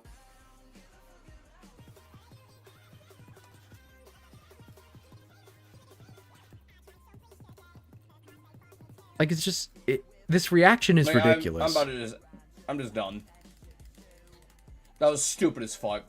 I'm so fucking over it. That was so.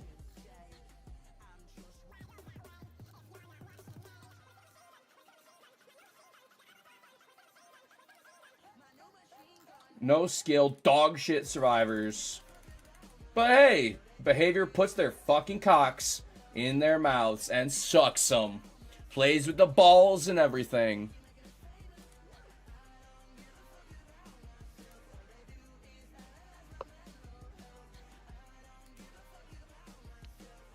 Like, this reaction is just fucking ridiculous.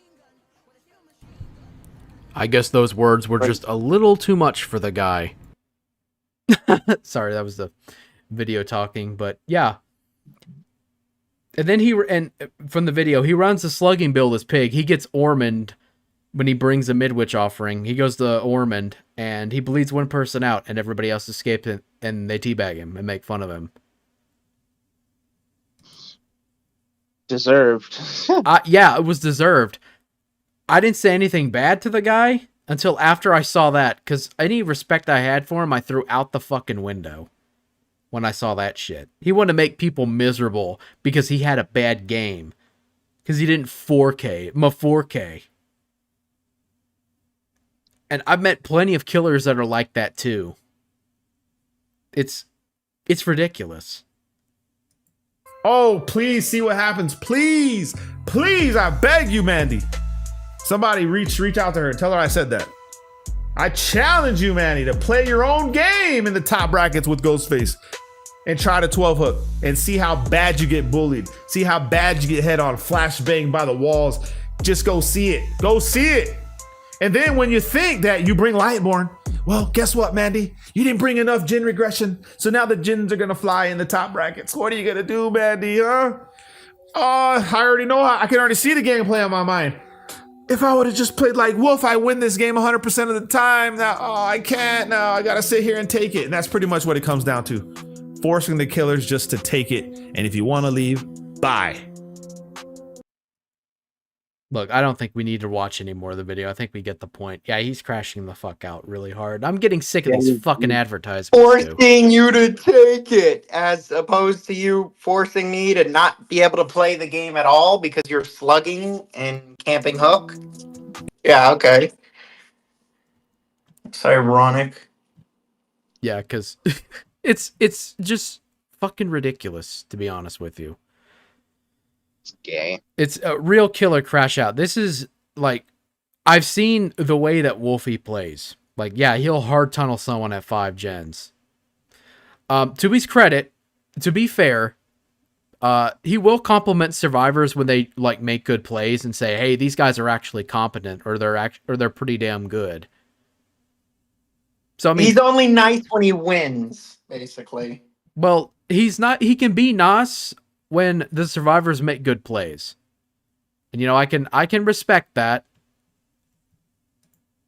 But like the whole thing about the death of Killer Main is just so fucking stupid. Like, no, Yeah. that's not dumb. That's not happening. Even if there was a supposed killer main death, there would still just be a good chunk of people that just love Survivor because they're not Survivor, Killer, because at the end of the day, there are still freaking masochists out there that just play Killer and don't play Survivor. Yeah, like you'll run into that. Because I think if it was perfect, like you would run into people who play both Survivor and Killer and understand the flaws that they both have because they're not perfect. And yeah, it's not sunshine and rainbows. And yeah, the game is supposed to be killer sided. I mean, I've seen, like, as a Survivor player, I've seen people BM and treat the killer like shit. Those people are fucking losers, by the way. Complete fucking losers. Because I know how stressful it can be to play killer. I don't play it much, but I do know what it's like. You can still play a fair 12-hook game and still get treated like shit. I don't know why they do that either. It's like they're just doing their fucking job. Like literally, if there was no killers, then it would just be generator repair simulator. Do skill checks every once in a while. That's it. And if there then if there were no survivors, you'd just be some dude with like a knife, just walking around the map doing fucking nothing. And the thing is, like, the tutorial doesn't teach you how to play, so people gravitate towards content creators who are experienced or push these ideas into their heads about tunneling. Because when I watched King Wolfie, he was one of the first DBD content creators I really watched aside from Otts. Yeah, he pushed out this mindset of fuck the survivor main rule book. But because I was a killer main when I first started, I did not like Survivor. I hated it. But when I started playing Survivor more, I realized, like, I had an epiphany how miserable it can be to play Survivor. And I know how miserable it can be to play Killer too. And most of the time when I'm playing, I've got people who want to play with me, so I just try to hone my Survivor skills, and it's paid off a lot. I think so. Am I perfect? No. But I've come a long way. No, but like you can loop killers, which is something I can't really say for a good majority of the player base, including myself. I can't loop for shit. Part of it is knowing where to run and how to get back to the area. Because even the smallest pits of like garbage, or even the larger ones, you can run around those and you can waste the killer's time a lot, and they can't mind game you. They have to play around it. Like those big ass trash piles on the night map, not the D&D map, the night map. You know that one. The other one. Yeah, you can run around that entire rubble of garbage, and the killer is forced to bloodlust you to catch you. And then you probably, if you're paying attention, you see there's like a vault or a pallet, you could run straight to it and waste even more of their time, or greet it if it's greetable. You just have to keep an eye out for it and know where to go. That's what it is. So we've been here for almost 4 hours, but it was worth it because my God, I want to stream. Shit, has it been 4 hours? Yeah, we've been here for almost 4 hours. Oh my God. I haven't even read. Well, chat's mostly dead because most of the people watching this don't care about DBD, and that's completely understandable. Yeah, they're asleep. They don't care about DBD, and that's fine. But I wanted to say something because I want to put, my perspective on the solo queue experience playing Survivor and how, yeah, it's not perfect either. And even if you do play nice as Survivor, like a lot of killers say that survivors never give themselves up, that's a lie. I've done it before. So, you know, it's the us versus them is killing the game to me. Yeah. That and adding stupid characters that don't belong in there. Are you 'Cause psyched? it's Are you gonna- not psyched for Darth Vader? No, I don't want fucking Darth Vader. Who are we gonna have as the next killer? Voldemort from Harry Potter? Yeah, they could do I that. mean, why not? Right? It has a Okay. slightly dark theme to it, so why not? Okay. Why? As a gigantic Star Wars nerd, I kind of don't want him in the game. Yeah, because it doesn't fit the theme. Okay. He can kind of fit the theme, but it's just that like I don't want that. It's a sci-fi adventure movie. It's not fucking scary. Yes, he's good at killing, but it's not horror. You know what I mean? It'd be like if they added Master Chief as a killer in the game, basically. I just don't want the fan base to taint this character, to taint my memory of this character. I just don't want that. Ah, yes. Like, Here's this character you loved your entire childhood. We're gonna let assholes play this character, and then every time you think you see the movie, you'll think of how everyone was a dick to you in game. It was a dick to you when you played, and a dick whenever you played against him. Jeff the Killer and Slenderman in DBD. Okay, Jeff the Killer would be a Legion skin if that ever happened.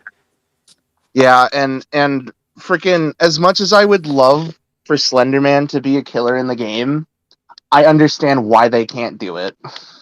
Yeah, they don't want two teenage girls to stab their friend or try to and let her die for a fictional character. Yeah, that is just like it's a fucked situation, and unfortunately that's just the reason why. And I guess Ash slinging slasher, that's Trapper. Shut the fuck. We're not adding this goofy ass shit. No, we're not adding Jaws to fucking DBD, okay? Yeah, it's a horror. Yeah, it would totally work. Jaws would totally work in DBD, Fish. You cannot deny. He would. How would he work? You're saying that, oh, there's no water. He would be on a skateboard. No. He would be on a skateboard, and he'd be a range killer, so he had lasers on his head. Like, okay, at least with Chucky, they figured a workaround to it where it's like, oh, it's not him picking up the survivor, it's his soul picking it up. Yeah, it's Jeffrey Epstein. Wait, Jeffrey Epstein as a. Okay, first off, he killed himself. The molester. He totally killed himself, guys. Totally. The killer, the molester. I imagine that'd be Fogel or Cosby.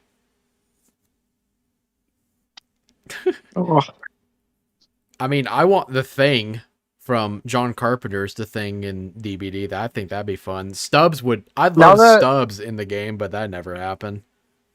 Like I love the fact that Springtrap's coming into the game. So like that's It's at least basically that's my horror, right?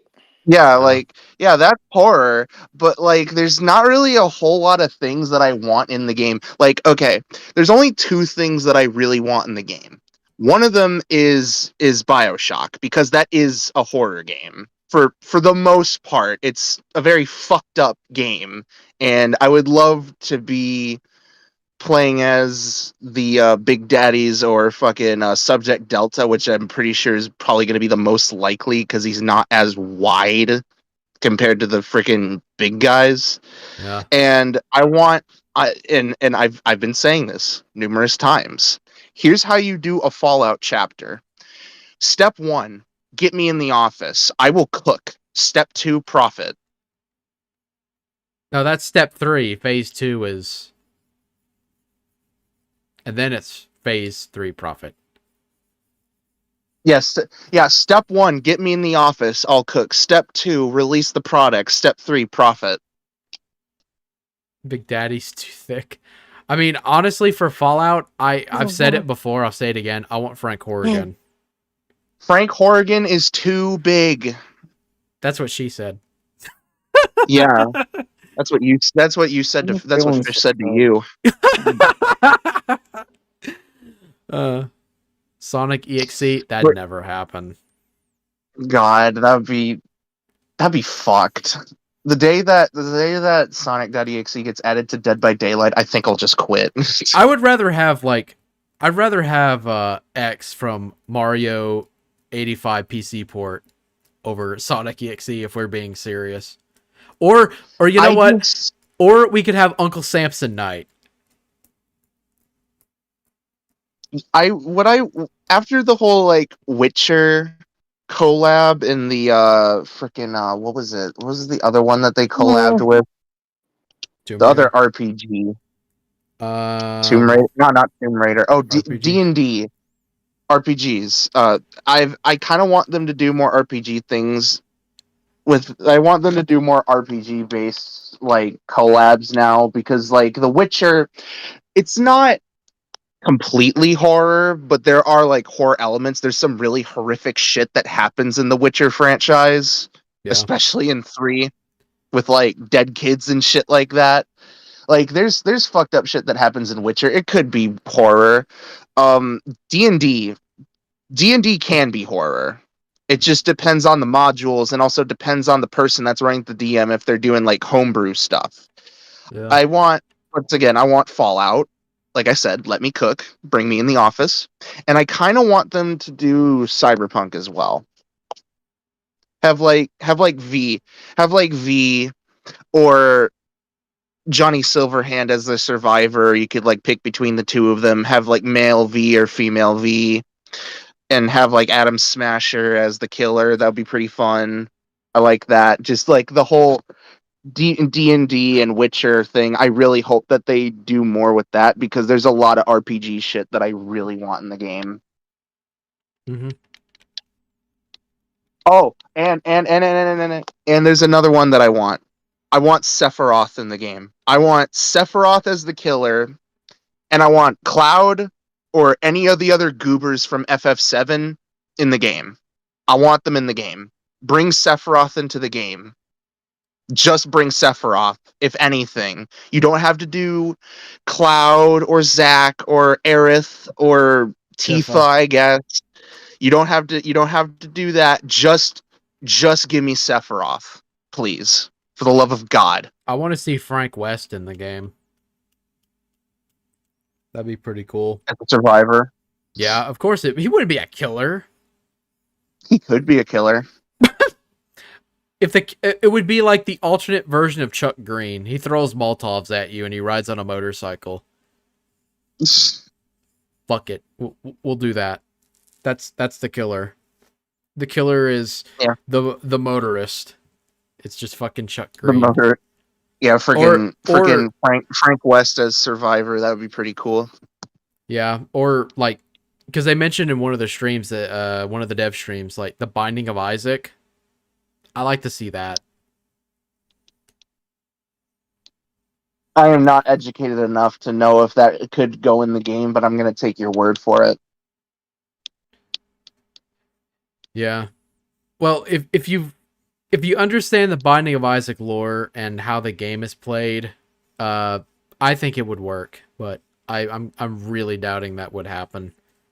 But hey, people said that Springtrap couldn't happen, and he's about to release in like 2 or 3 days.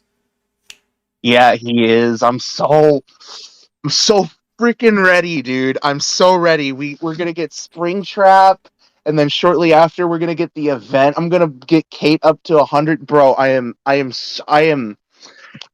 the most amount of excited I've ever been for playing DBD ever. Mm-hmm. Apparently, we're supposed to get Walking Dead characters too. Yeah, Supposedly, which is pretty cool as well, because my dad really and loves I know exactly who the hell we're gonna get, because the title for it is literally one of the spin-off shows that they did after The Walking Dead ended. We're just gonna get Rick and Michonne. I like it. Maybe Daryl as like a legendary cosmetic. Hear me out. Hear me out. Lee as a legendary cosmetic. Yeah, from Telltales. That'd be pretty cool. I would love that, but I don't think they're gonna do it because it seems like they're going off the show, and the continuity of the game is based around the comics. And Telltale Games is out of business, so they're not out of business. They're just underground, trying to do whatever now. Yeah, I don't think. know.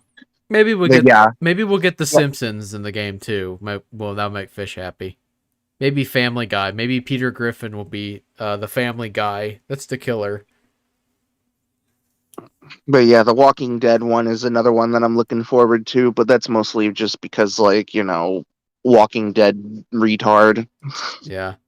But anyway, this stream's dragged on way too fucking long. I know we didn't hit the super chat bonus, but that's okay because who gives a shit? It's just a stream for fun. And besides, I haven't I held off for a while, so hey. You know what? Let's enjoy it. Let's enjoy the moment. So, thank you, Nightshade. Thank you to Spaz for sticking around with us. I know he went to sleep earlier, and Fish left the VC. Yeah. So, thank you all for joining me, especially you, uninvited. Okay, at least I came in and didn't derail the stream, and I actually had something to provide and actually had a fun conversation during stream. Yeah, that's true. It might have been uninvited, but at least it was a welcome uninvited welcome penis. Yeah. All right. So, we're ending stream now. I'm going to leave VC. You have a good night, Nightshade. Yep. I'm going to fall asleep. Yep. You deserve it, man. Yes, sir. So, you have a good night's sleep, and I'll see you all later.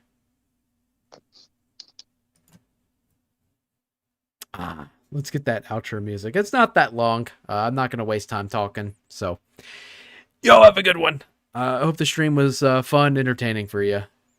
Long, but hey, that's cool. Fuck it. Let's all have fun.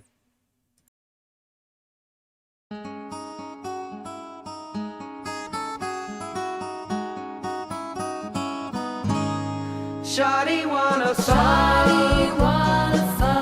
Bottles in the club. Bottles in the club. Shawty wanna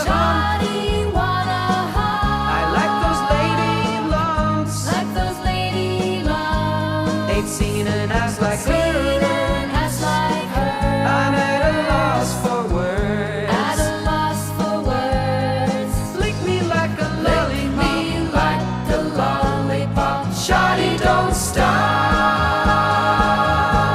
I told her back it up. I made that ass jump. Well, drop it like it's hot. Drop it like it's hot. Do it, shawty, don't stop. Do it, shawty, don't stop. You know that girl, she wanna lick. She wanna lick. Lick, lick, lick, lick, lick. Lick, lick, lick, lick, lick. Lick me like a lollipop. Lick me like a lollipop. Shawty, don't stop.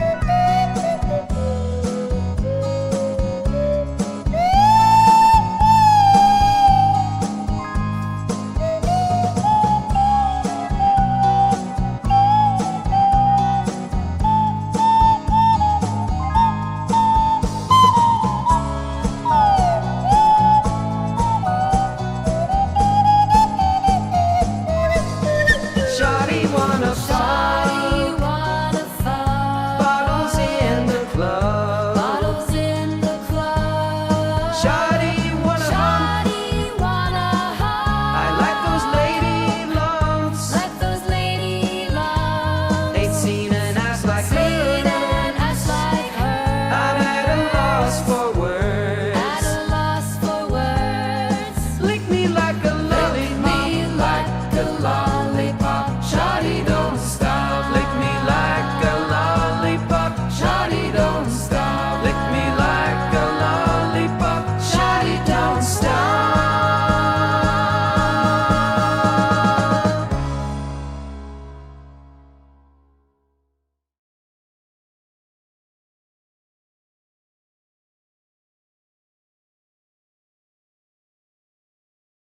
Another all-time banger from the kill stream. Thank you, ladies and gentlemen.